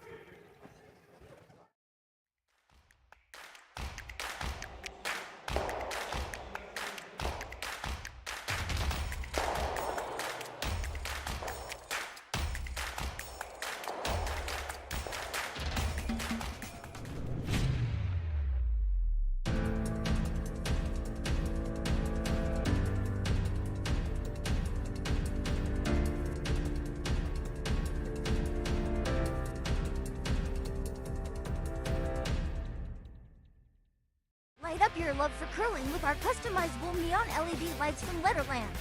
Choose your new neon mixed doubles partner or make a statement with a neon curling rock in your window. Also actual Letterlands. Use discount code WHOA for 15% off. Only at Letterlands.com. Curling Alberta's 50-50 supports grassroots curling with a jackpot of at least $100,000. I know! Brace yourself. Join us aged 18 plus in nurturing these future curling stars. Support grassroots curling with Curling Alberta.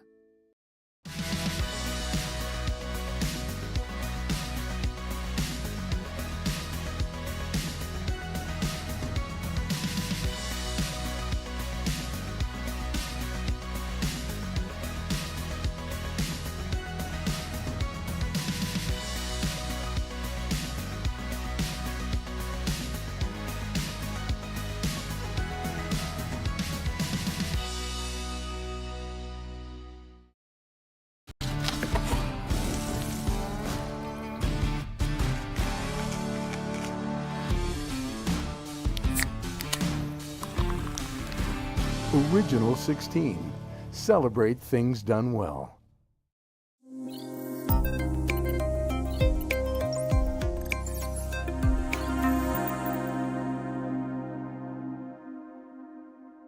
Thank you to the local sponsors in Hinton supporting the 2024 Boston Pizza Cup presented by Best Western. Thank you to Diamond sponsors Tourmaline, Tech, and Reynaldi & Sons Contracting Limited.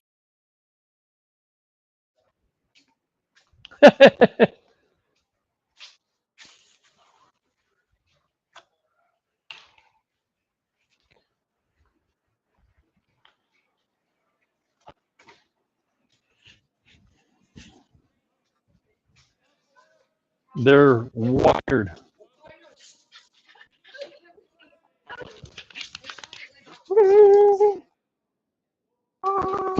Yes. She's just friggin' wired. Even last night, she wouldn't go to sleep. She was bouncing around everywhere.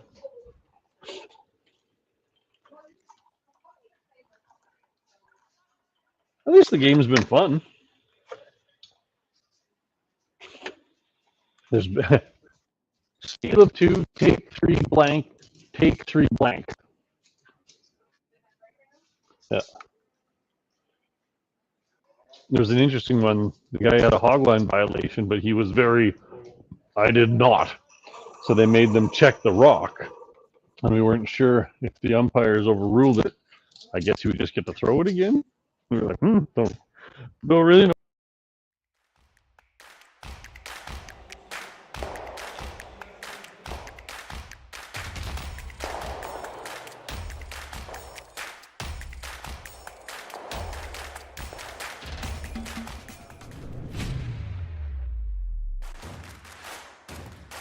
Imagine being able to stream every curling game from every sheet from any event, be it your Wednesday league game, bonspiel, or corporate event. Curling Stadium offers an all-inclusive streaming solution featuring high-quality cameras, ease of use, great reliability, and minimal installation. Offering your sponsors customizable ad space on your streamed curling games and being able to sell video packages to your corporate events for increased revenue. With Curling Stadium, you can stream to any device, be it your mobile phone, tablet, or computer. Push the feed to your desired platform, be it Facebook, YouTube, or any other social media. Curling Stadium is simply the way forward. Where it's commonplace in other sports to televise every game, we want to do the same. Curling is a global sport, and it's time it gets the coverage it needs. Make your curling club the next Curling Stadium.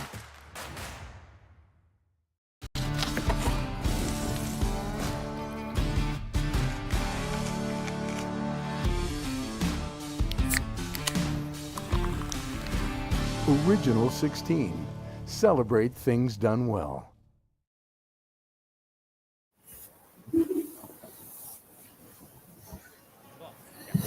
Welcome back, everybody. After a fifth end break, we are rejoining the game in action, Jenkins versus Webb. We closed out the first 5 ends with a blank, where the two teams decided to take a bit of a breather. Across the rink, you can see that Ryan Parent and Andrew Dunbar are tied at 3-3 apiece after having started off with 2 blank ends. 14-9. On the sheet beside us at C, Dylan Vavrick and Johnson Tow are also having a bit of a slugfest. So Dylan Vavrick had stolen 2 to take a 3-1 lead, but Johnson Tow turned it around and took 2 in the fifth end break, or before the fifth end break. So Johnson's currently up 4-3 on Dylan. And then on our current sheet, again, we are 5-3 after break, and Jenkins still has hammer. Little bit of room. Halfway tight. Little bit of room. Hey, look.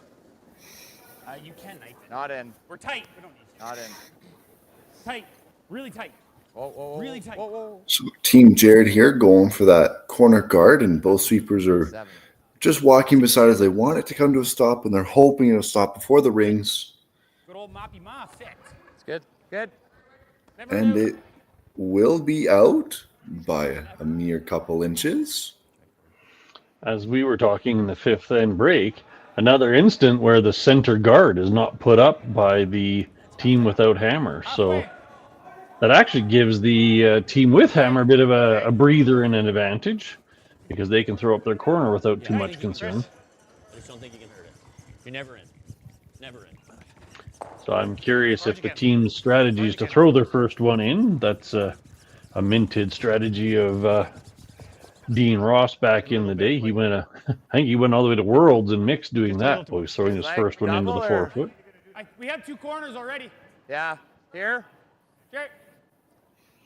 The theory of throwing your first one in is your opponent gets to choose whether it's an offensive end or a defensive end. If they hit you, you trade hits. If they don't hit you, you trade draws.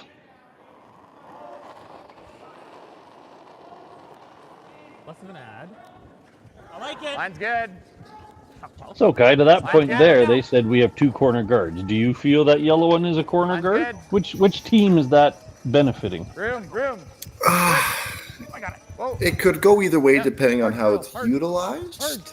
It is in a spot where it could be used as either a center or a corner. I do think it's a hair tight to be called a corner. However, it is usable if you put a rock under it, edge of the 4-foot. You can make it work in your favor. However, Team Webb could also use it as their center and put one top 4 under it and shrink the scoring area just as much. That'll go around that. So if you had hammer and wanted to use it, would you go across center line with the natural in-turn or try to go wide around the outside with an out-turn? I would go around it with the out-turn. That way, if it doesn't quite curl up, you're always showing the outside edge and not leaving Webb a hit and roll under a guard. You're always leaving them the hit and roll to the open side where you'll be able to hit it right back and sit your 2 split the house. So to me, I'd be taking the out-turn path if I was red. Couldn't have said it better. Be mindful of where your opponents can roll. Girl. Get the girl. Hey, look. Hey, we're T-line. Hey, whoa, then.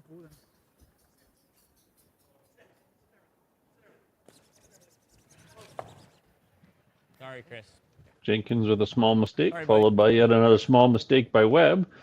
So neither team jumping out of the gates at the 6th end here. It's like back line. Okay. Back up.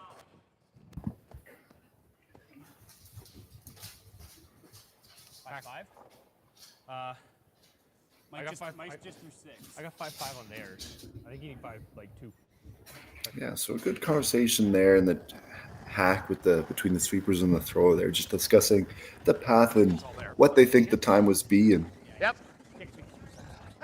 Back line. Back line. Back a 12. bit of a slip up there by the thrower before the hog line, just lost his balance a bit, but able to release that rock without a hog line violation and allow their sweepers to do what they can with it. Whoa. Hard in the yellow. Good shot. Beautiful shot. Is that what you're telling Certainly making the most out of the situation. Unfortunately, still below T line, but sitting 2, both buried under the guard. Yeah. They may encourage Kyle to always throw with a wobble after a shot that nice. Team Webb here going for the run back. If they just peel the guard, they're okay with that. They're just trying to get an opportunity at those 2 reds there. They don't want Team Jenkins to be able to stack too many behind cover. Hard, Tristan. Gotta go. And it'll just be the peel. They will clip their yellow on the way out, but the red will leave the rings as well. So those 2 reds are now exposed for a double later on. Top 4. Okay, so Jenkins has a couple options here. Use the other quote-unquote corner guard, or put your corner guard back up. this should be nice here, I think.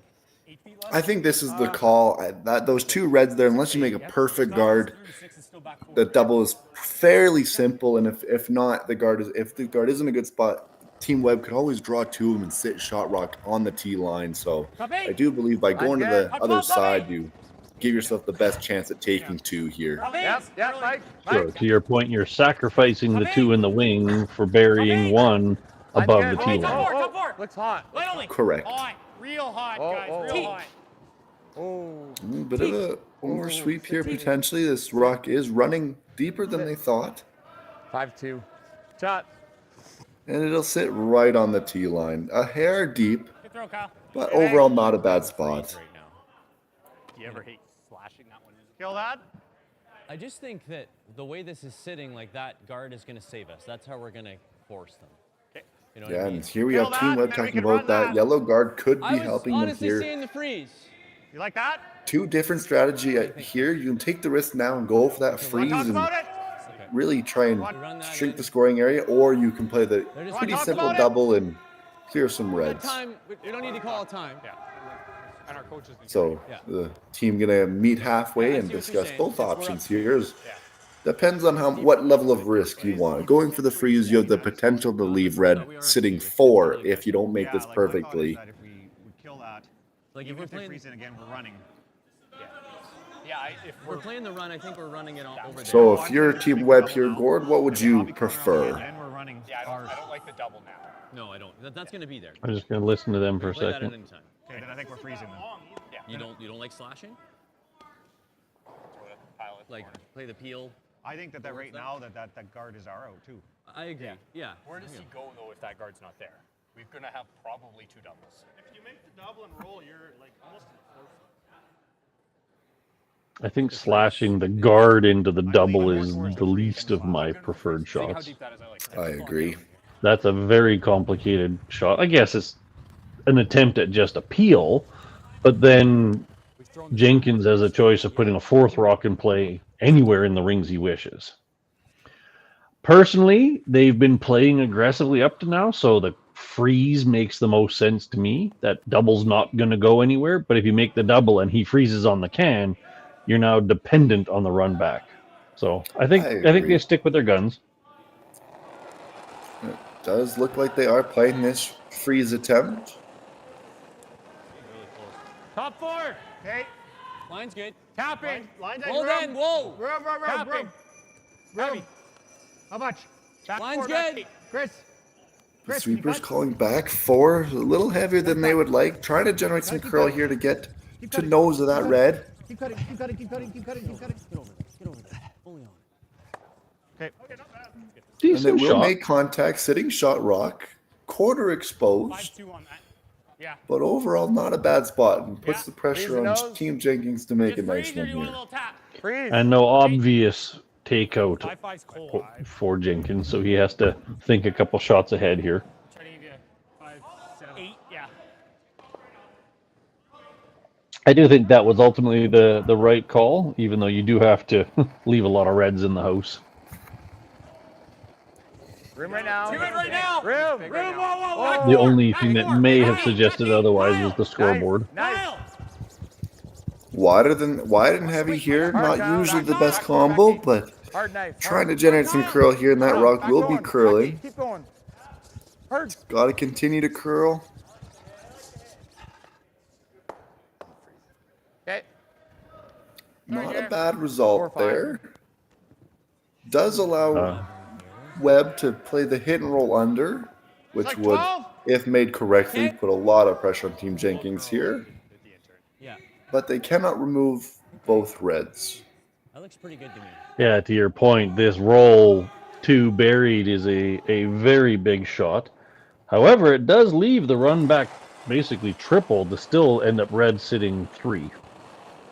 Pull. Yep. He's. Whoa. 12. Whoa. Close. Jordy. Yep. Hard. Whoa. Chris. Trying to manage this rock as best they can. Okay, that's fine. Ooh, and they'll hit right on the nose and sit full 4, shot 2 in pretty good spots. So Double is complex. If you get really thin, you could slice the yellow across, I suppose.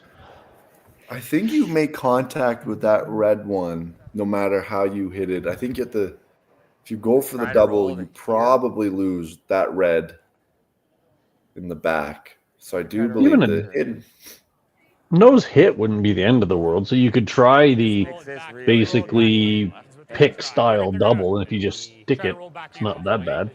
Yeah. I like rolling to here.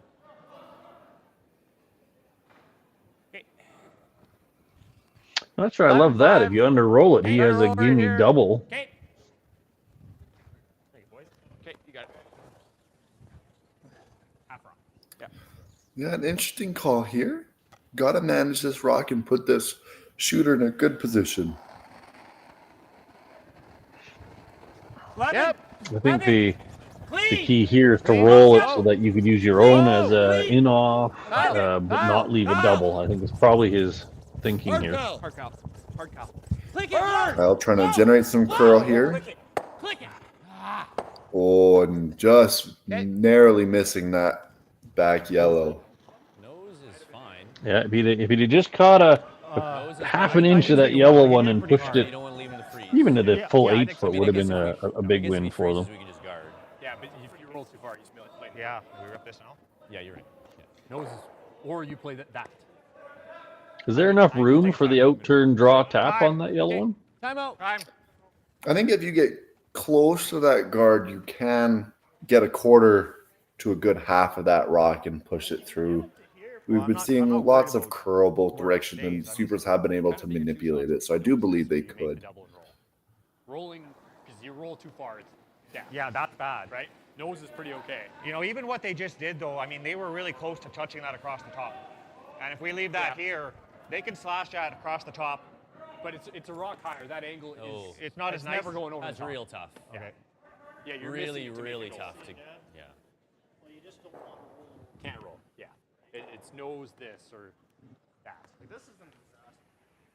No, I think he's probably playing this, is he not? He's playing that freeze. Yeah. I still think though he's coming to there, right? And then we're guarding, and he's got a 1 foot tap for 2. This one kind of helps them. They can't. It's really, my first thought was this, or I don't mind that. I'm okay with that. Like that's awesome. That's great if we get Christmas there. Tree. You just never want to roll too far. You got to err on nosing it. Yes, for sure. Lots of time being used by Team Webb here. He's always losing They've already all come down once to talk about it, so they have used their time on here to try and bank a little bit of time. So they'll have one more timeout left. But only if we're really certain on that roll. This is gonna curl a little bit. Yeah.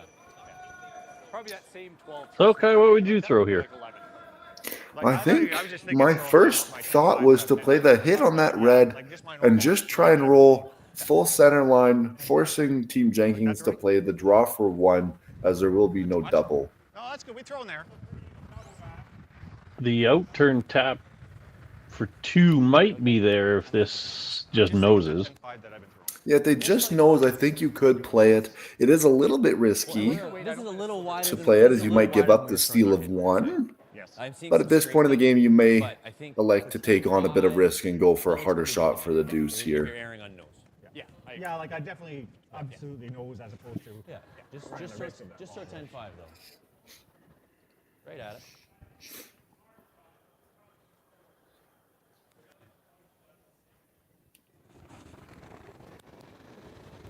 So a big shot here for Team Webb to put the pressure onto Jenkins. Yep. Hard. Whoa. Shot, Scott. That's good. And they'll hit on the nose. So yellow will be shot 1 and red will be shot 2. You could also just play it intern. I like that for now. I think we have a good chance to deuce this way. Okay, but we need to unlock this, right? Yeah. So we want to move it to here. So it's back 12. Right? Do you entertain moving the guard? Back 12, back 8.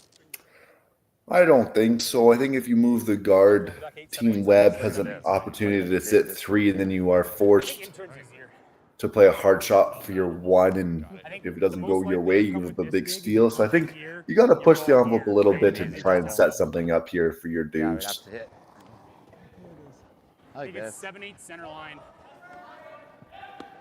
Back 8, back 12. T works. Intern's fine. He's fine. Intern needs to see a piece. I freeze it on the corner. I guess you don't get it out, right? No. But then we're looking good for 2. He's got to make a perfect. Right there. He's got to make a perfect something. Otherwise, trust it here, buddy. Possibly get 2. Straight freeze, eh? So, intern draw. Try to get shot rock and see what Webb responds with. We tap. That's fine too. Yeah, something. Glue it on the corner. Yeah, half rock, or you want a little thicker? Yeah, we saw Jared tuck that little come around tap, and I do think he's trying to save that for his last, if he can, for a shot for the multiple. So this will be a draw to put the pressure back on the Webb if he's able to get shot rock. Yeah, Mike. So would he be looking to move the yellow one or just straight freeze? I think just straight freeze it for now and then bump it on your next one if you can. But if you get a little bump here, you're not too hard up by it. Although it's got to get over. That's not a bad result. Not bad. That's okay. That roll was fairly good for them. Not a long run back, but a 4-foot run back on that yellow that Scott put the last time.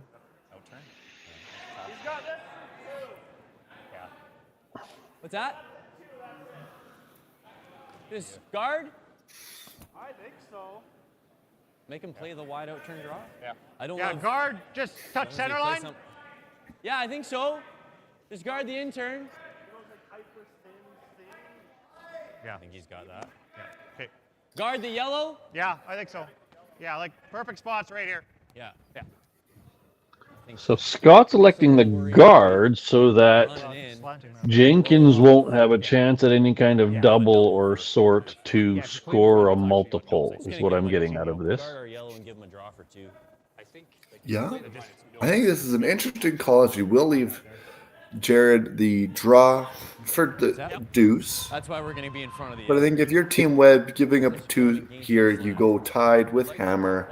You're not in a bad spot. So just preventing a score of more than 2 is really what you're worried about, I think.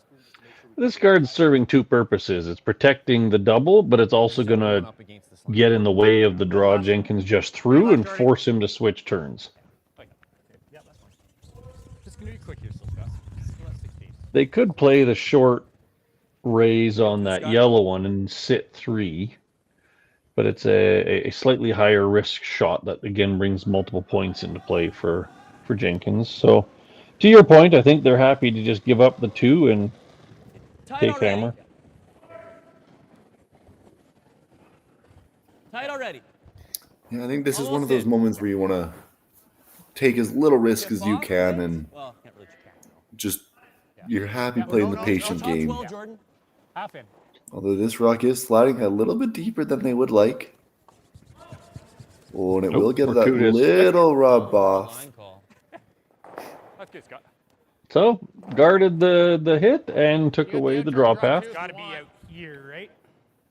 I think the end's easier. Yeah. Yeah, so you're going to try and play the same path you just threw and get the full 4 around those yellows. Opportunity to tie the game. Just needs a more than half rock bite of the 4 foot. I'm going to give you 8 feet less. But I love that release, though. Yeah, same release, 8 feet less. Trust yourself, Jerry. You got this. Ben Savage with his communication typical there. complimentary communication. Yeah, really good communication there. They just want that 8 feet less on the weight, but they want that same release so that it tracks and runs the same as it runs down the sheet. We're a touch big. Oh. Line's good for now. Stay down, It's a close. wider. Oh. Weight's close. Oh. Weight's close. Line's back 4. Supers don't mind the weight. They think it's really close. And now they've elected to walk beside as they think it's going to be running a little big. You have to knife to get shot. No? Okay. This rock's got to come to a halt here. It's pretty big. And it will not stop in time. So it'll just be the single point for Team Jenkins. So the score will be 5-4 in favor for Team Webb, and they will have the hammer in the 7th end. Okay. Really close, Jared. Really close. So you're a pizza person, but you're married to a wing person, and your kids are salad people? You can't pick your fam, but with over 50 menu items to choose from, you can make them all happy. Order today and enjoy Boston Pizza at home. Need extra space? We rocket storage. Try 4 weeks free at a location near you.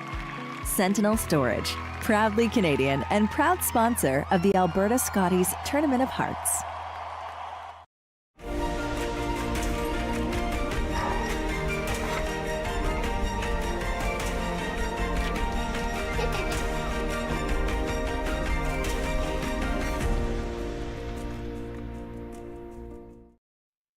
Handcrafted in Canada, Hardline's Ice Pad has revolutionized curling for over a decade. Engineered with top-tier precision and durability, it is backed by an unmatched 10-year warranty. Designed for curlers at all levels to sweep effortlessly with maximum efficiency, it is trusted by the world's best curlers, including Olympic and world champions. It is quite simply the best brew in the game. Hardline. Join the revolution. New at Asham. Take your game to the next level with the Gushu Ultra Light. Equipped with our world-famous rotator disc system that attaches by Velcro, quickly and easily upgrade and replace your sliding platform. Check out our website at asham.com.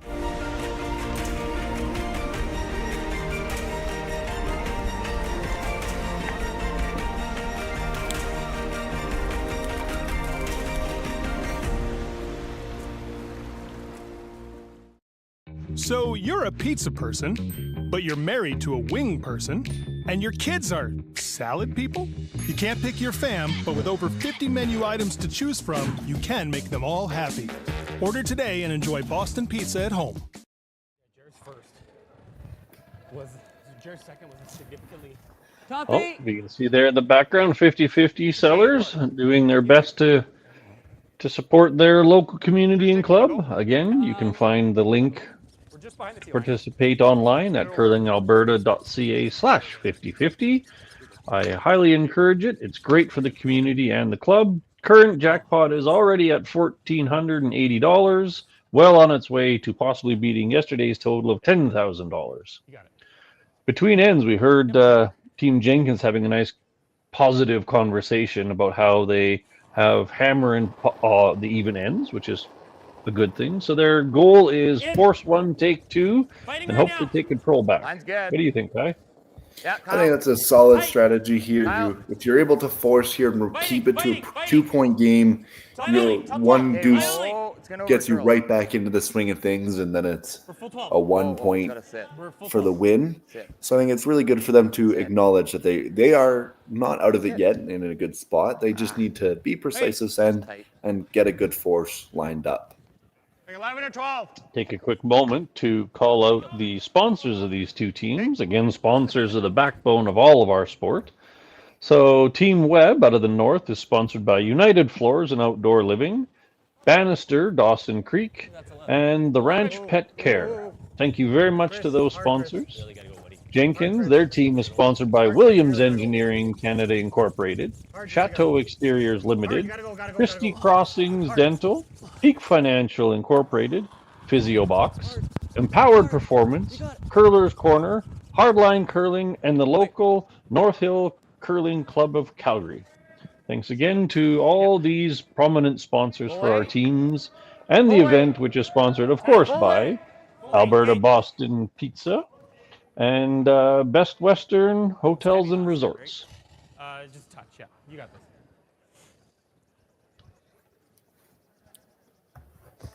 And once again, we're looking for that Boston Pizza moment of the game. So for those of you watching and following along on the stream, feel free to comment if you see a moment or a player that you think has been deserving to win a $50 gift card to Boston Pizza, presented by Boston Pizzas and nicely donated from them. So another big thank you to Boston Pizza for that. Gotta sit. Sit. Hey. And a nice draw there by Team Jenkins to be majority buried. Does expose a bit of the outside, so they're going to play the run. Try and catch two reds, but they just get to peel. I don't think they're too upset with that. This is a play we actually haven't seen that much yet this game. Running guards. No, not a lot of run backs being thrown this game. And it will just be the single peel opening up that front. Like 2, and 3. Team Jenkins going to put it right back.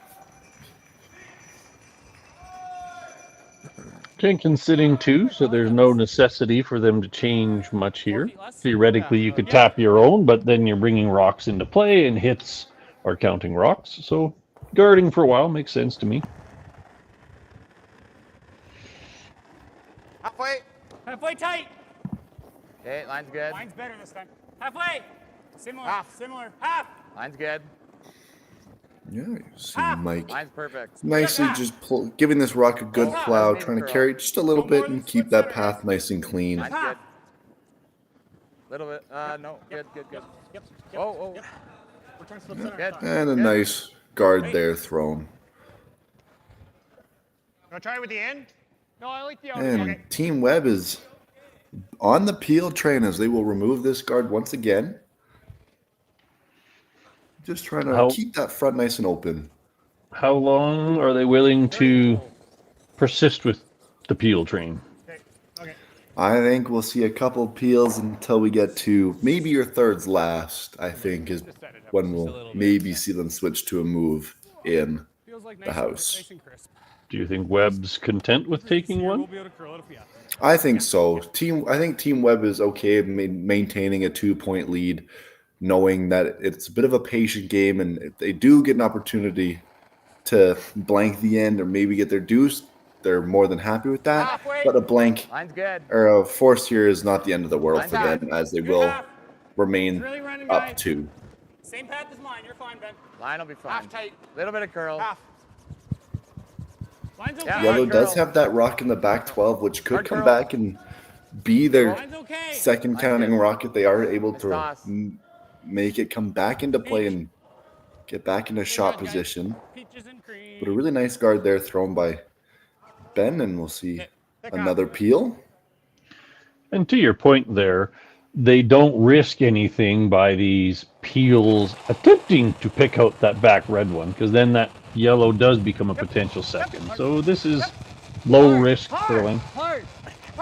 Roll it off. Okay, fine. Well, you remove the one on the cam, but you do leave up that center guard. So effectively, Jared will just draw one around and not much will have changed. The only minor difference is then Scott will be running his own color back, which, if done absolutely brilliantly perfect, could bring a 3 into play. Top 8 right now. Line's good. I think it's, yeah. Top 12. Top 12. Mike. Whoa, whoa. Top 8. Good. Line's good. Mike. Whoa, whoa. Mike's go, Whoa, whoa. It's curling now. Line's good. Line's good. Curl it, Mike. Yep. No. Kyle. Whoa. Yep. Whoa. Big toss. And a nice play stone there. 5-9. Really well managed team shot and forcing Team Webb to play the run back of their own. Yeah, I mean, we could. Ben's been having a pretty strong game. I'd suggest he's probably in the 80s. That's well placed, above T-line, but deep enough that the run back is tricky. Let's go with the 9. Okay. Which one do you try to stick this on, the outside or straight back? I think you go straight back. You don't tend to love center guards when you have hammer, but I think you're in a position where you're in a better spot if you nose this one and keep the front in your favor with your color. George! Whoa, no. Yep. Not a bad result there. They do leave up the center guard, but they do stick that yellow in play and put some pressure on Team Jenkins here to put their shooter in a position where they don't leave a double or a hit and roll. It was a really nice choice of weight on that. It wasn't peel, it was hit, so that the raised rock was more likely to stay in play. And that roll worked out really well for them. Jenkins is in a bit of a sticky situation to avoid the jam, but also not leave an absolute gimme double back. Yeah, both these teams very aware of rock positioning and placement, and they're trying to be as precise as they can in managing their rocks to get the best outcome possible. And it's creating some very interesting ends and some interesting angles to look at. I would say the dominant hit weight has been board to control. Even that 11. Run back that Tristan just played was barely even normal. Yep. Oh, Ben. Mike. Whoa. Got to be close here. I'm not playing in any type of match, Jer. Great line call. Nice shot there. You see the third not wanting to play it any tighter to that back red, as Jared may have wanted to get a little cuter, but really well executed there.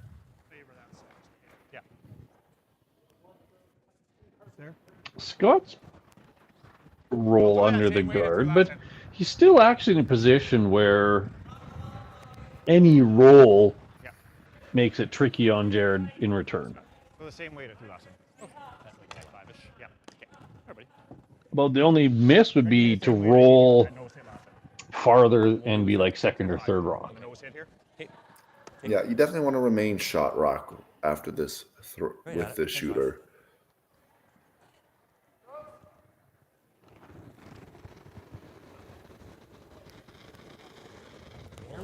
$11, a little lighter. 10-5. 10-5. Yeah. Hard. Got to be close here. They're on and off.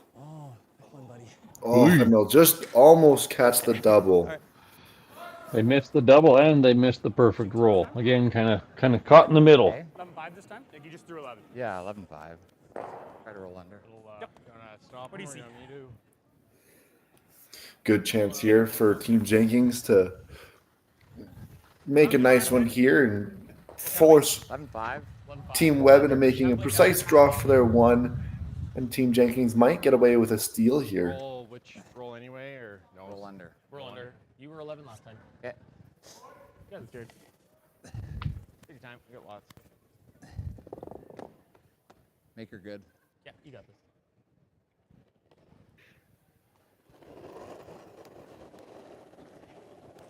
$12. Oh. Mike. Trying to get this rock to curl over. Hard, Mike.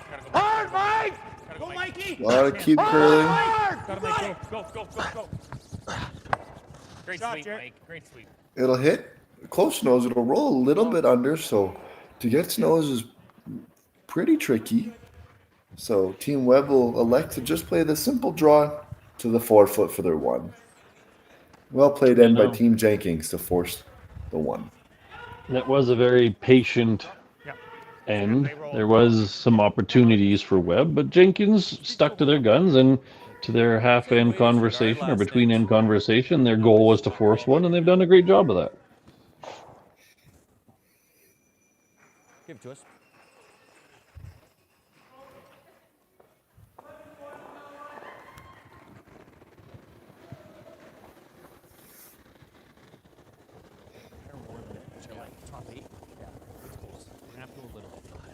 Top 12, top 8.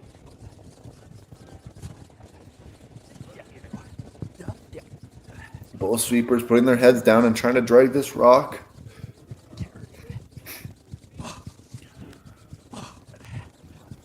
Gotta keep dragging it. This rock is close. And they'll get it there. So that'll be a 1 point for Team Webb. And the score will be 6-4 for Team Webb. And Jenkins will have hammer in the 8th end. Curling Alberta's 50-50 supports grassroots curling with a jackpot of at least $100,000. I know! Brace yourself. Join us aged 18 plus in nurturing these future curling stars. Support grassroots curling with Curling Alberta.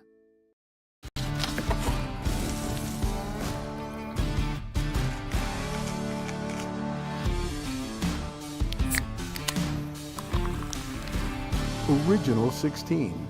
Celebrate things done well.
Light up your love for curling with our customizable neon LED lights from Letterlands. Choose your new neon mixed doubles partner or make a statement with a neon curling rock in your window. Also actual Letterlands. Use discount code WHOA for 15% off. Only at Letterlands.com. So you're a pizza person, but you're married to a wing person, and your kids are salad people? You can't pick your fam, but with over 50 menu items to choose from, you can make them all happy. Order today and enjoy Boston Pizza at home. Thank you to the local sponsors in Hinton supporting the 2024 Boston Pizza Cup presented by Best Western. Thank you to Diamond sponsors Tourmaline, Tech, and Rinaldi & Sons Contracting Limited. Well, if it's not in, then let's leave her. I don't think it's in. Welcome back to this Friday morning draw 6 of the 2024 Alberta Boston Pizza Cup Men's Provincial Championship presented by Best Western. We are playing live out of the Bill Thomson Arena in Hinton, Alberta. Tickets are available for every draw through to the end of the event, so people are encouraged to come and watch in person. If that's not possible, I will remind you that all draws and all games are being streamed by Curling Alberta to YouTube, with one game each draw being commentated. My name is Gord Copplethorne. I'm being joined by Kai McCauley for this event. Both of us curlers from the southern Alberta area, and happy to be here to provide you some entertainment. Quickly walking across the other sheets, if you didn't see the update. The Parent Dunbar game has turned a corner and become quite exciting after a slow start. It's 6-5 with a couple of threes scored by Parent. On the sheet beside us, the Vavrick Tau match has been a very steady back and forth. It's 4-4 after 7. Tao has the hammer again. Then again on our sheet, we've had a couple of threes scored and a couple of blanks scored. So we are sitting at 5-4 with Scott Webb having the lead and hammer. You will not need to curl. Okay. Sorry, Jenkins has hammer. My bad. Definitely to your Reading the wrong side. Yeah. Gotta sit. Yeah. Gotta sit. Just letting it build. Gotta sit. So trying to get this rock here to sit down on that center line to use the no-take rule, but it will just overcurl just a touch, but it's still guarding their rock in the top 8, top 4. So not a bad result. You ever hit and keep it as a corner? Yeah. I'd like to get a corner out of this. Yeah. Yeah. Just cross face the house rock. 10? Yeah, whatever you see for the line. I see 10. Okay, love it. A good call here by Jenkins to use that softer weight on this peel so he can keep that shooter as a corner guard and remove the guard. Trying to get the best of both worlds here. Oh! Mike! Hard! Hard, Mike! Gotta go. Real hard, Mike. Hard. Okay, just got it out a bit. Okay. Okay. And it will just be the single peel, opening, exposing that shot rock at the top 8. Whatever you see.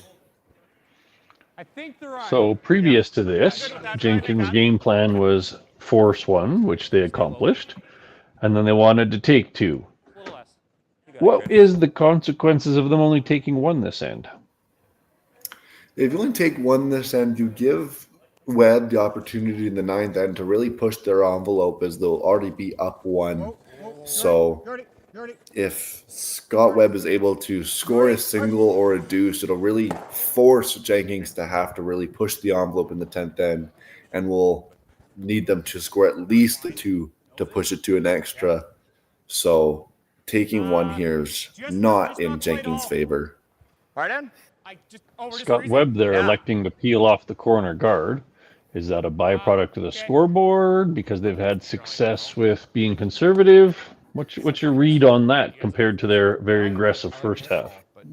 With Team Webb and all their experience, I think they're just knowing that they're playing the scoreboard now. They're up 2 and they're in a comfortable positioning, and they just don't want to give Team Jenkins any opportunity to bury a couple around and get a few in a spot that could bite them in the end of the end. So just trying to force Jenkins to take some risk here, and maybe Webb can get out of it with a force or even potentially steal if they can. Little wick on that guard ain't bad here. Yep, you got it.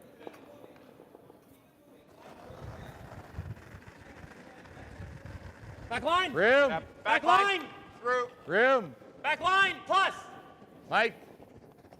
Mike, you gotta go. Hard, Mike. Once again, seeing the Supers trying to generate curl rather than hold it. Hard. You got a good one. Come on, Mike. Mike is really doing a great job here of pushing these rocks. Yep. And he'll get a nice nose, and they'll push it. Okay, I like that. Good spot. And they'll push it just to the back 8. It will still remain shot rock, but Red is second and third shot in good spots. Yeah, I like that. So if I was Team Webb or the coach of Team Webb between ends, I probably would have said giving up 2 is acceptable, but no more than 2. Hence why, in my book, they're playing peels and hits. If you give up 2, tie game, you have a hammer, go for blank, take 1 kind of a thing. So I think the real concern here is to make it a give up 1 or 2 kind of scenario. Go, buddy. Hard, Jordy. You got it, Jordy. Hard, Jordy. Any roll, any roll, any roll, any roll. Stay right there. Not going anywhere. A couple ends Nice ago, shot you could have there. very easily seen them play a draw there, but they're just content to eliminate opponents' rocks. Yeah, and they're in a good spot here. There's shot 1 and 2, and there is no double. So Team Jenkins will have to make a couple nice hidden rolls here if they want to score more than 1. Yeah, they got to be a little bit patient to wait for a good opportunity to go after that back yellow.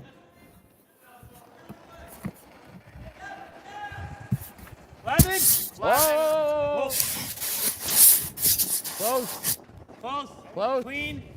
Clean. Mike. Mike. Mike. Mike. Hard, Mike. We're nose. And we'll see just that nose there, so yellow will remain shot rock. I think 10's better now. 10? Just maybe a bit of an overthrow there, max ice, but Seen a couple of those hits there in the wings just not curl up the way the skips are thinking they will. I think we can go a sliver less, Scott. Well, the question remains whether or not Jenkins is playing conservative ice or max ice, min ice. There's so many ways that plays out. Yeah, we see Team Webb there. They just tightened up their ice just a little bit to. They think these rocks are starting to run a little straighter. Yep. Hard. So as Pebble wears down and flattens out, do you gain or lose curl?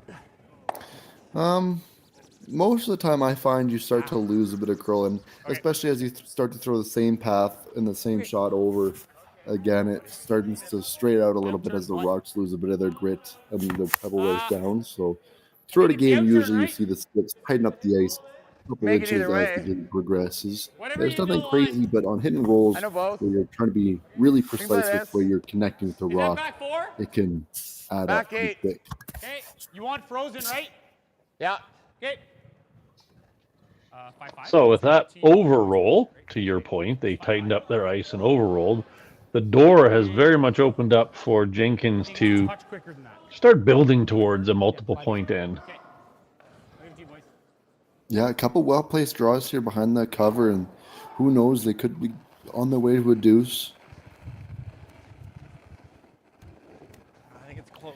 Key thing here is to keep their rocks in good positions where Team Webb cannot remove more than one of them at a time. Hard line. Whoa. Line's okay. Just Yep. tee down, Just tee it. Hard line. Hard. Room. Hard, Mike. Pistol. Attaboy. Great shot. Another great Really nice job by shot there Ben Savage. Ben. Well swept the whole way and well managed as a team. The only unfortunate piece is plays below the tee line, so it's not that hard for Scott to take all of this momentum away. However, having that red at the top house there, you may be able to, if the angles are just a little bit off, they might be in Jenkins' favor if they ever can tap that red with some weight and remove some yellow stones. So to your point, you would like this to be nose frozen. If you are Team Webb, yes, I think you want to get nose frozen, because if you're Team Jenkins and it's ever not nose frozen and you make a play on that top red into the pile, both yellows will spill out and your reds will not move, I don't think.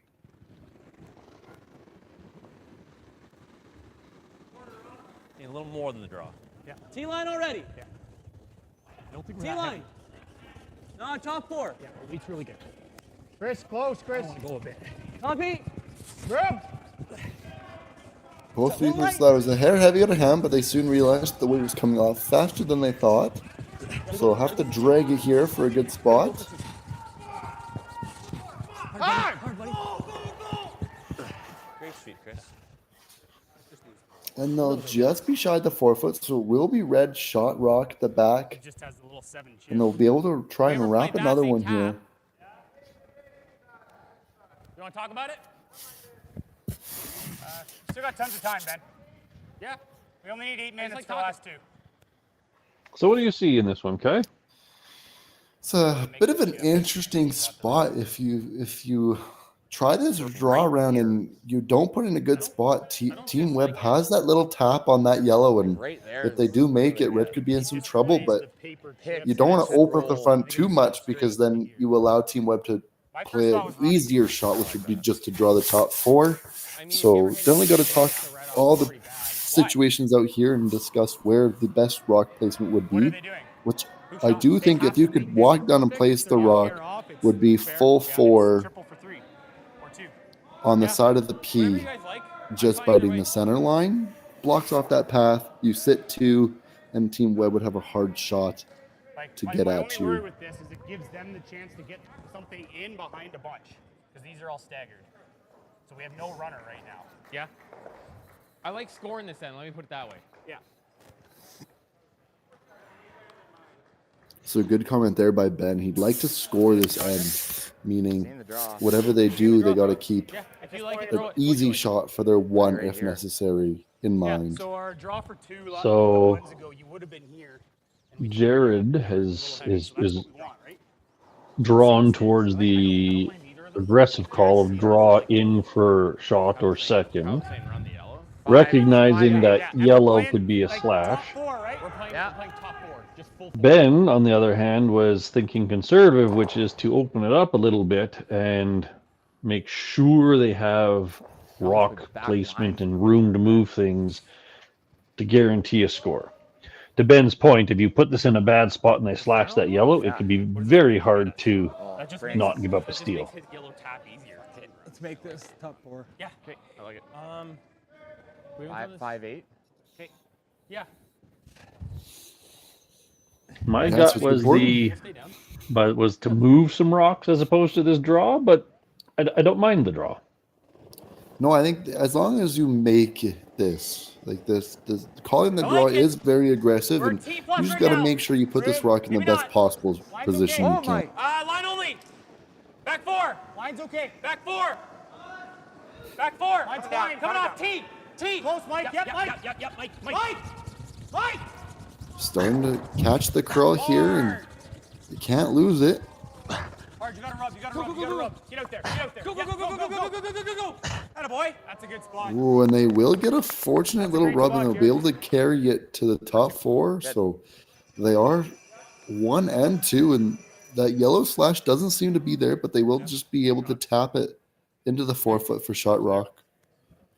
So Jared's aggressive gamble seems to have worked out fairly well. He didn't make any opportunities for Scott, so Scott's going to have to really make a good shot here. Not great. Just an easy nose double. It's just a nose double for 3 if I do that. Got to be careful here if you're Team Webb, because you only have those 2 yellows in play right now, and if you make the tap, Jared could play a shot to remove both of them, and potentially could get a multiple here. We're thinking though, like all you got to do is advance it like a foot. You even just like kind of leaving the shooter right there. You want to leave them the doubles for 2, right? Yeah. I'd like to get it back here. In theory, you can make the split. Well, no, then he comes off. Yeah. I'm okay with just making it and leaving the shooter there. I think so. Yeah, just play T-line coming in. Same shot. Yeah. Just tighten the broom up a little bit. Yeah. I need to give you a pound more weight. Yeah. So assuming their strategy was giving up 2 is acceptable, they need to just stay calm here and recognize that it's going to be hard for Jenkins to get more than 2, so long as they play a solid shot here. Yeah, they can't see much of that yellow, and we've seen the curl has been getting pretty tight here, and if it catches the curl, it really goes, and the Supers have been able to manipulate it, so they should have a good chance here to hit what they can see of that yellow and just tap it up into the 4-foot for shot rock. Okay, we're back 8. Just back 4. Back 4. It's really close. Back 8. Room. Back 4. A little heavier than they would have liked. Back 4. Just T-line. But the line is coming in nice. Got to hold it here. Ooh, an unfortunate miss there. Racking on that top red. That was getting too cute with that call. You could have afforded to catch a quarter of the yellow one, all the way up to as much as you could see. So that's just a straight up miscommunication between the weight judgment and the line call, I think. We're for sure 2 right now. Okay. Like you just threw here and we wicked. We need to be a rock and a half wider. No, I'll throw more positive. It's gonna. I don't know where you want this broom. Edge of 12, more positive. I threw the last one soft. You were T last one. You don't ever like the. I don't hate the crotch. Make sure we're on the same page. I like edge with a better release. Okay, like I was pretty it's soft. Only 4 inches more ice. We need to be a foot wider. A significant. You might not. It's pretty close. The problem is, I think to get same that page? back Good. one out, you're not hitting that one he just threw far enough. I think it might just be for 2. Jared, wait. So we're basically looking for a perfect team draw to bite what piece of the 4-foot you can see. You're just T right there. However, they have already secured the 2, so this would just be for a bonus point.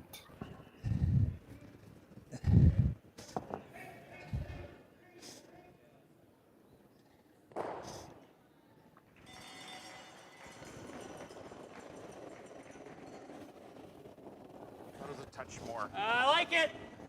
T. Oh, it's there. T back. T. Follow you. Back 4. Mike. Line's okay. Line only. Mike. Have to. Mike. Oh. Line only. Yep. Yep. Line only. Yep. Hard. Yep. Gotta go for line here. They can afford a little width, but not too much. Come on, you got it. Come on, Mike, you got it.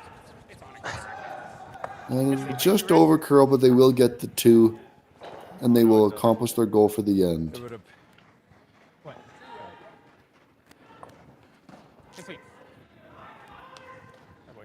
So the score will be all tied up at 6, and Team Webb will have the hammer going into the 9th end. Really.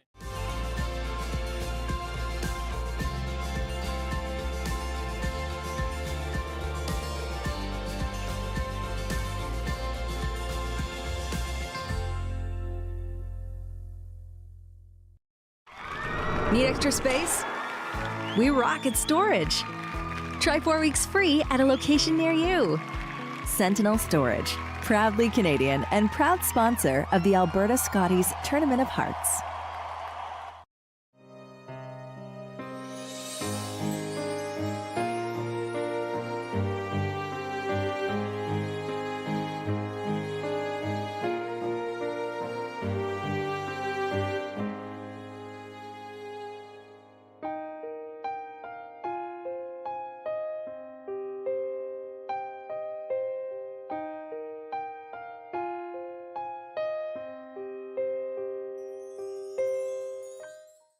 New at Asham.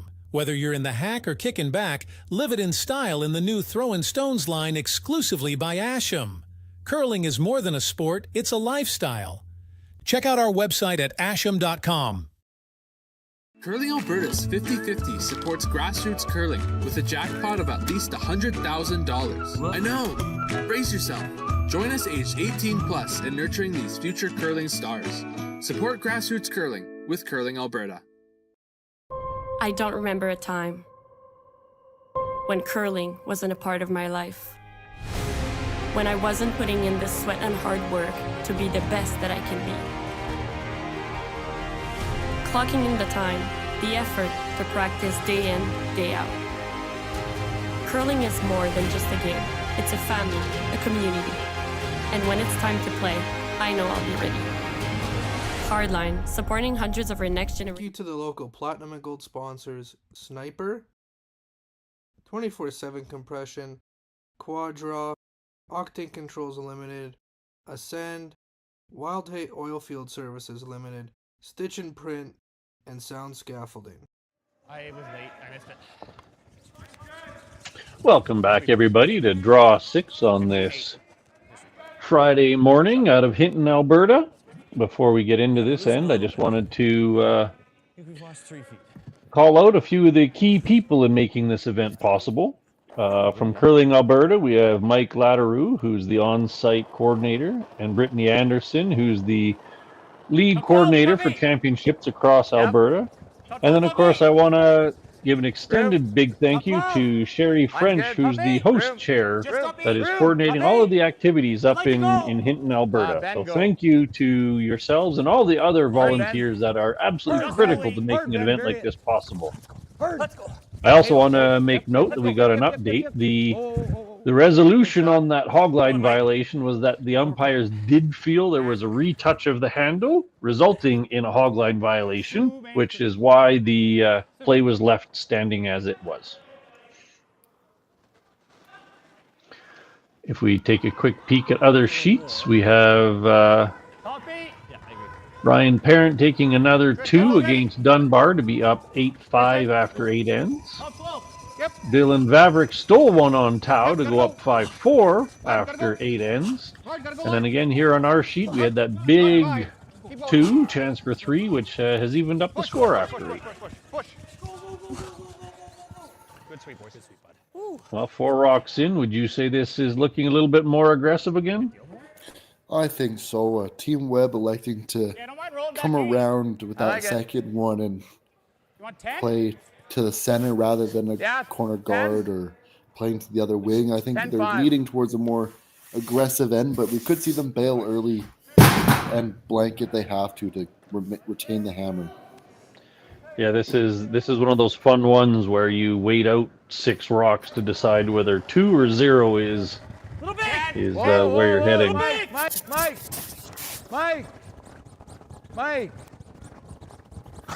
Hard, Mike. Trying to generate some curl here. Hard, Mike. Wait. 9-4. And it will remove the rock, but they will lose the shooter. Onto the left side of it is great. Like in or out. So putting my coaching hat on and rewinding a little bit, if I were Jenkins' coach and had seen that interaction in how they called his last draw, I would have made note to say, hey, let's review that going forward. It was a bit bizarre how the skip and third really viewed the shot differently. What did you think of that interaction? I didn't mind it. I think there was many ways you could have played it, and I think they erred on the right side, which is to tight ice it, and if you clip the red, it's all good. But just unfortunate that they weren't quite on the same page. So, what's Jenkins' objective this end? If you're Team Jenkins, you are really trying to force them one here. You'd really like to be down one with hammer, or a potential steal here and be up one. A blank doesn't really help you, nor does a 2. So just trying to prevent the blank for the game, I think, is your main objective. Come on, go, get it over. Hard, get it over, Mike. Come on, Mike. Hard, Mike. Hard. Big sweep here to get this rock over. Hard, Mike. Uh-oh. And it will not make it over, so it'll be a hogged rock. Huge unforced error there. You want to do this? Or just... I like at least firm. I don't mind peel. We roll out, it's fine. Get the red out. Yeah. Make the red go away. Yeah, I think a little less still, like... Yeah. Okay. We can throw normal and stick. Sure. Okay. Sure. This makes me think of Team Dean's edict of throw only the weight you need for the shot you're trying. So bringing the weight down a bit makes sense to me. 9. No, in men's we tend to see a lot of teams like to throw that up weight a lot of the time just to make sure rocks are removed. But I think both teams today are doing a really good job of managing the weight selection and picking the weight that'll allow them to get the best results. Try to flop right there. Flop or you want the double? No, Just flop. Okay. we got to try to force or steal somehow. Yeah. 11? 11? There you go. Jared agrees with you completely. +1 or -1, not 0 or 2.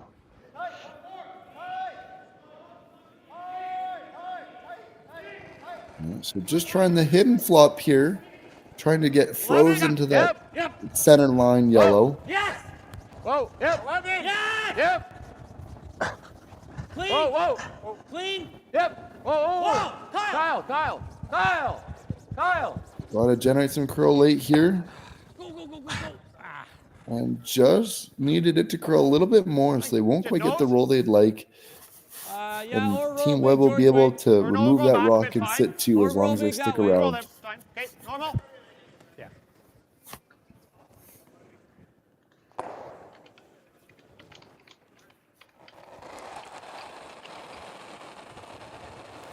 Nine. Whoa. Easy. Clean. Whoa.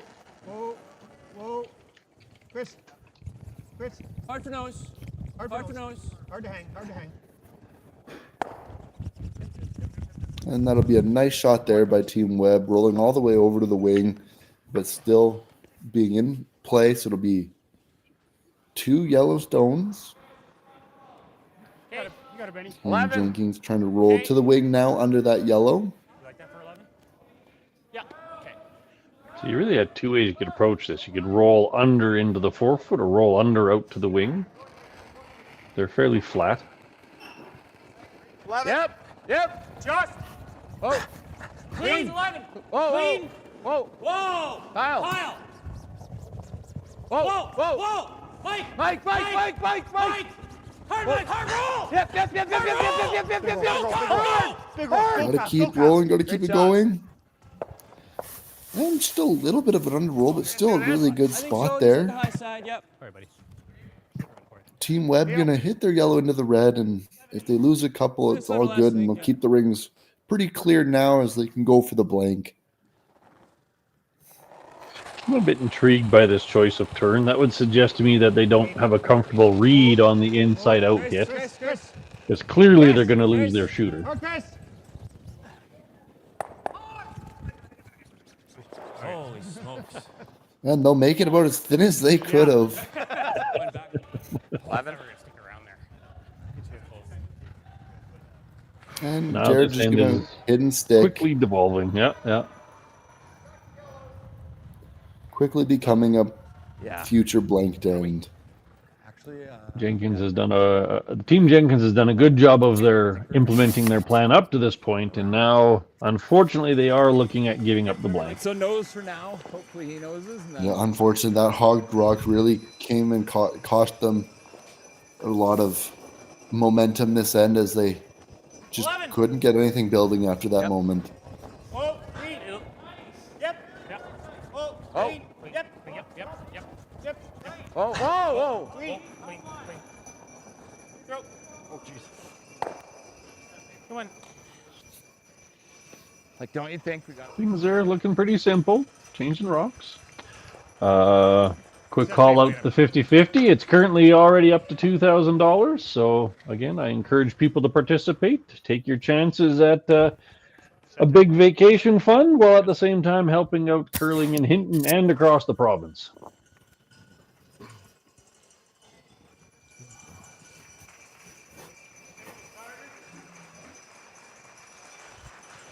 All right, Team Webb here with their skips first to just try and make a simple nose hit and stick around in the rings. Chris. Okay. Although rolling out there, not a bad thing, as it leaves no cover for Team Jenkins to go behind. So he will draw. I didn't love the draw behind. It's like yeah, sure. So it just gives them the patch yeah. Right there. Yeah. And there we go. Team Parent versus Dunbar. Team Parent stealing another 2. So I think handshakes may have happened, as the score was 10-5 in favor of Team Parent. This being the C event, that means Parent is carrying on with their last life, and unfortunately, thank you very much to Team Dunbar. Hopefully we'll see you again next year.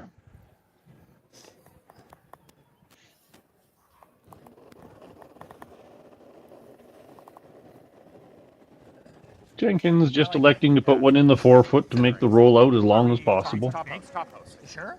I think we're touching golf now. I think we're back 4, back 8. Back 4 is gold. Line's fine. Crossing center. It's gonna come off. Just a nice clean here by the sweepers. They like the weight, so they're just going to clean it in. You're in the fudge. Now with the power scrub. You're top 4. What are you talking about?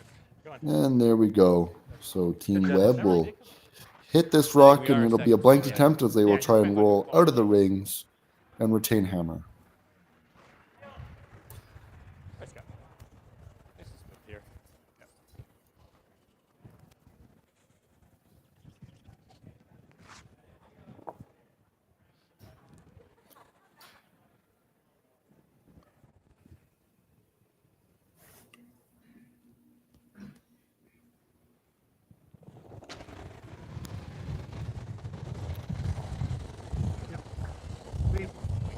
Yep. And a nice scrub there by the sweepers, and it will be a nice hit and roll out, so it will be a blanked end. Team Webb will retain hammer in the 10th end, and the score will be all tied up at 6-6 going into 10.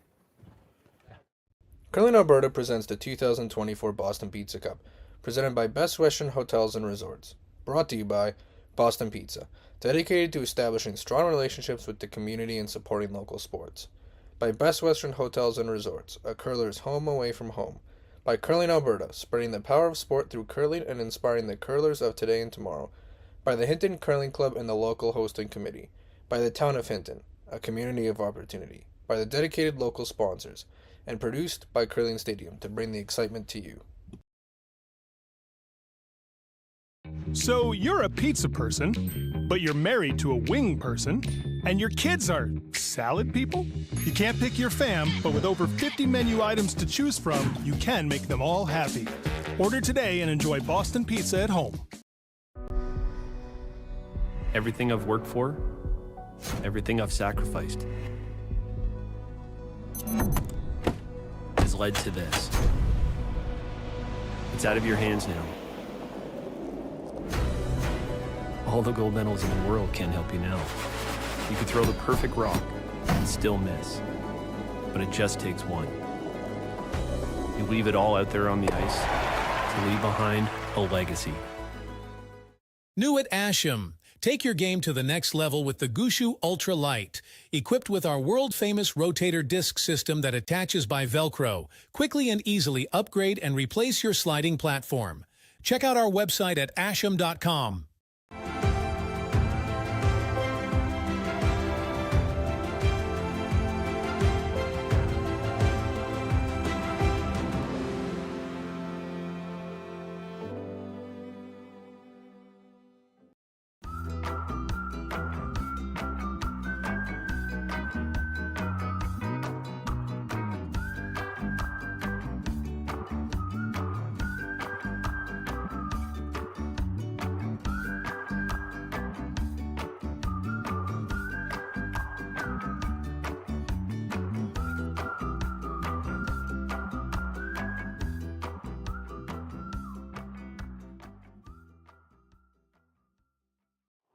Room. Still playing for tight. Room. No, I don't think so. Welcome back, everybody, to this 10th and final end in Draw 6 up here in Hinton, Alberta. We have Jenkins and Webb tied 6-6 going into 10. On the sheet beside us, Vavrick and Tao are also tied 5-5 going into 10. And Team Parent has finished a little bit early against Dunbar, winning 10-5 after 9 ends on sheet A. We saw this end start off with a little bit of an oops where Jenkins' first rock slid into the house. Webb rolled out on the hit, so basically 2 rocks in the corner without any big change, but the second guard was a success. Top 12? So I always call these ends the race to the 4-foot.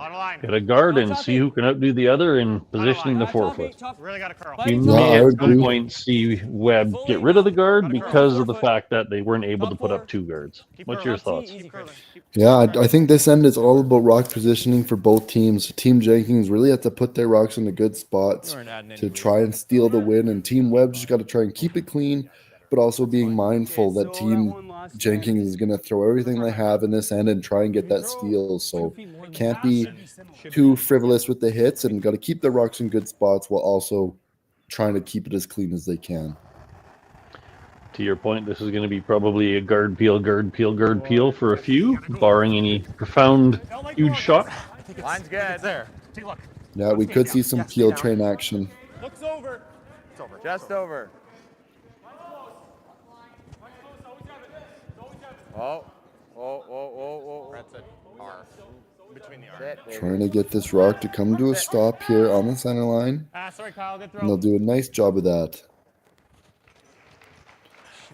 So they're a hair closer together than they would have liked. The double peel is in play. Make it over the top. You make it this way too if you want. Yeah, that's how I see it. Sure. Okay. This would be a fairly large turn of events, pulling off the double peel. I'm not even sure Webb's too terribly concerned about their rock in the 4-foot. I don't think so. Yep. Hard. Oh, and they just clip the back red guard, but don't remove it.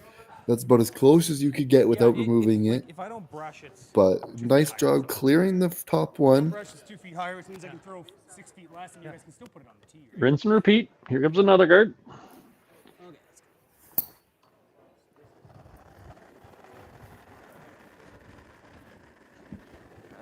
More room. I like more room. I think it's. I like it. Looks Just over, but I think it's over. We're over. Similar, guys. We're over. Just Line over. only. Coming down. Yeah, trying to lead this guard as high as they can while still being over. They got to drag it over that hog line. Taking. Come on. Price. Takes. Bullshit. Oh, they think that rock may have picked. They thought it was there, and a little anger and frustration there by Team Jenkins, but rightfully so, as that guard not being over the hog line is a crucial mistake. Yeah, it's one of those things where you try so hard to be just over, but you definitely have to be over, which then you end up with guards too close together. Those are actually really hard to navigate as sweepers. But it did come up reasonably short, so yeah, maybe hit a handprint or a flat spot or a small pick. Okay.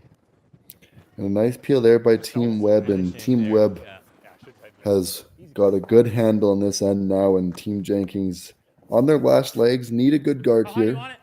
Halfway. Okie dokie. So now they're at the point where they need a mistake from Webb. There's a couple different ways to try to force a mistake, but they need a mistake. I think it's there for half. High half. Yeah, so Brooms down left. after that last guard that came up short, we're going to see both sweepers keep their brooms down here. Can have another pick, and they like the weight here, so I'm just going to see a good clean the whole way. And a nice guard there by Ben. Throw the out turn here.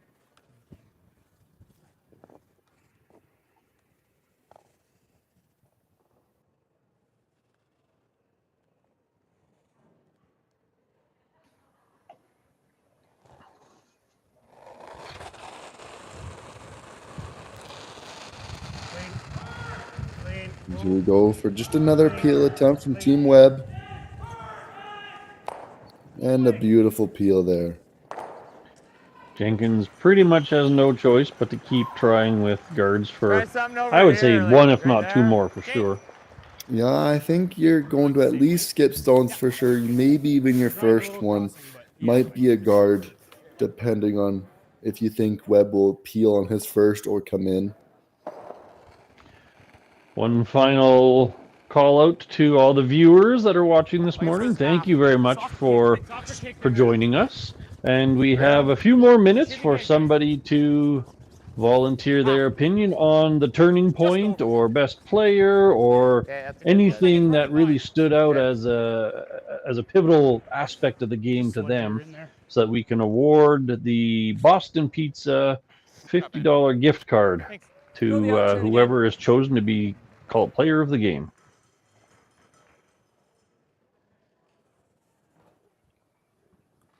So we'll see yet another peel here from Team Webb. Just trying to keep that front nice and open. And give them the whole house to play with. Little roll. Nice sweet, buddy. And a nice peel there. Oh, that yellow will hang on, but Have we thrown wide enough here yet? effectively a nice peel. The key is just be close, right? Yeah. Oh, nice.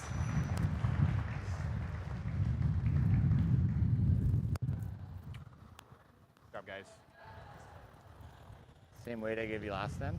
Yeah, I really like that weight. Okay. Should run really nice out here. Like, go well down on the nose. Yeah, freeze it right on the nose. Yeah. Yeah, so Team Jenkins here going in on Jared's first, trying to get that nose freeze to that yellow in the forefoot and try and generate something for the steal here. Ben. Back eight, line only. Ben, hard line. Big right now. Hard line. Line only. Hard line. Back four. Gotta go for line, but the sweepers have said that weight is big. Back eight. Back eight. Clean, Ben. Back eight. Close. Oh. Coming down. Yep. Oh. Line. Whoa. Whoa. Back eight. Yep. Whoa. Yep. Whoa. Whoa. Whoa. Whoa. Weight's a little heavier than they would like. They're going to get a little separation, but not bad as it does leave them shot rock for the time being. Makeable double. If the back sticks around, then that's a better freeze chance for them. So a little bump was fine. And there we As have we- our second final update. Team Vavrick taking 2 in the 10th end to beat Team Tau. So that'll mean Team Vavrick will continue on in the sea, and Team Tau has, unfortunately, their road has come to an end. So thank you for coming up to Hinton, and good luck in your future events, and hopefully you make it back here next year. Yeah, we could probably take a I, shade think last. I really think you could hold it. Yeah. So what's the ideal for Webb? Leave a rock, leave no rock? What would you like to see here? Ideally, I would, if I were to throw this, I'd be throwing a good peel and try and eliminate all 3 stones. And Well, let's see what happens. Here it comes. Yep. Push it back. Push it back. Push it back. Great shot, Scott. and that'll do. That's a solid outcome. The best Jenkins can do is freeze out in the 8-foot and leave the whole 4-foot available for Scott. Yeah. I think same weight's gonna be close, Jared, because you're in Yeah. the sludge early, eh? Yeah. You're in the sludge early Yeah, till the so end. trying to get the freeze Same here. as gold. Gotta be shots thrown by the end of this rock and force Team Webb to make a shot here for the win. 5-5. Yeah, you throw similar to what you just threw. It's pretty good. Good sweeping weight conversation there. Recognizing a bit of the draw path, and also inside out tends to be a little bit heavier, so same weight should work fine. Go left. Gotta go, Mike. Bigger kick, no add. Weight's fine. Weight's fine. T. Weight only. T plus. Oh. Weight only. T. Oh. Gotta curl if anything. T plus. Line's T. fine. Back 8. Off. Line's fine. Off. Gotta sit. 2 strokes, Benny. I did 3, sorry. A little more. Oh. Curl. Sit. Just a small kiss off. But they will remain shots, so Team Webb will have to remove the rock. Can we? I'm just throwing like 10 that I've been throwing, Tristan. Okay, sounds good. Just that weight that I've been throwing, Chris. That 10-5-ish? Yeah, that 10 Okay, 5. 10-5. Okay. Yeah, you got it. Fairly straightforward hit. Don't even need to stick, just so long as yellow one stays in play. Right, 10, right at it. Yeah. Jenkins coming up with absolutely brilliant weight, but just not quite the right line. Or you could argue half a foot too heavy. Solid 10. 10. Perfect weight. And the sweepers will just clean it in to make contact. And that'll Another be 2 great- points for Team Webb to finish it off. And the final score will be 8-6 for Team Webb. So with that, Webb wins the match 8-6, carrying on in the C. And Team Jenkins, try as they might, unfortunately have to pack their bags and go home. Again, thank you very much to them, and hopefully they can make it back again next year. So we're at the point in the game now. It was a very good back and forth match between the two. So Kai, who do you feel was the player of the game in this match? To me, there wasn't really a player of the game. I think moment of the game definitely goes to Team Webb, and I'll give it to Scott Webb. I think he did a really good job at staying patient and just playing his game the whole game. And we didn't see them take too many risks that were unnecessary, and they played a really patient and precise game. And I think Team Webb just was a hair more precise at moments than Team Jenkins, and that's why they came out on top tonight. I appreciate that. I'd say they made appropriate risks early and then calmed down and just executed a very well played game. So yes, kudos to Scott and calling the strategy there. So with that, thanks to everybody who has been watching with us. We got almost 1,000 viewers, so thank you to everyone and each. I encourage you to come to the rink or to continue watching future draws as we work our way to the Alberta Champion as part of the 2024 Alberta Boston Pizza Cup, brought to you by Best Western Hotels and Resorts. Thank you very much, and see you all in the next one.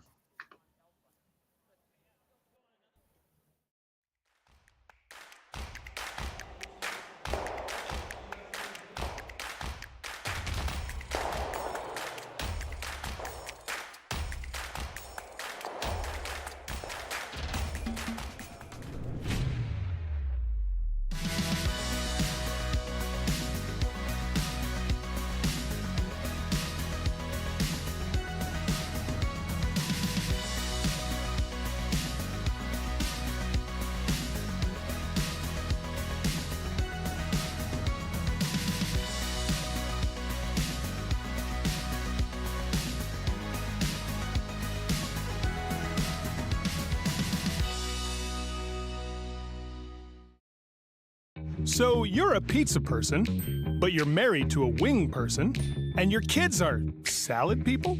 You can't pick your fam, but with over 50 menu items to choose from, you can make them all happy.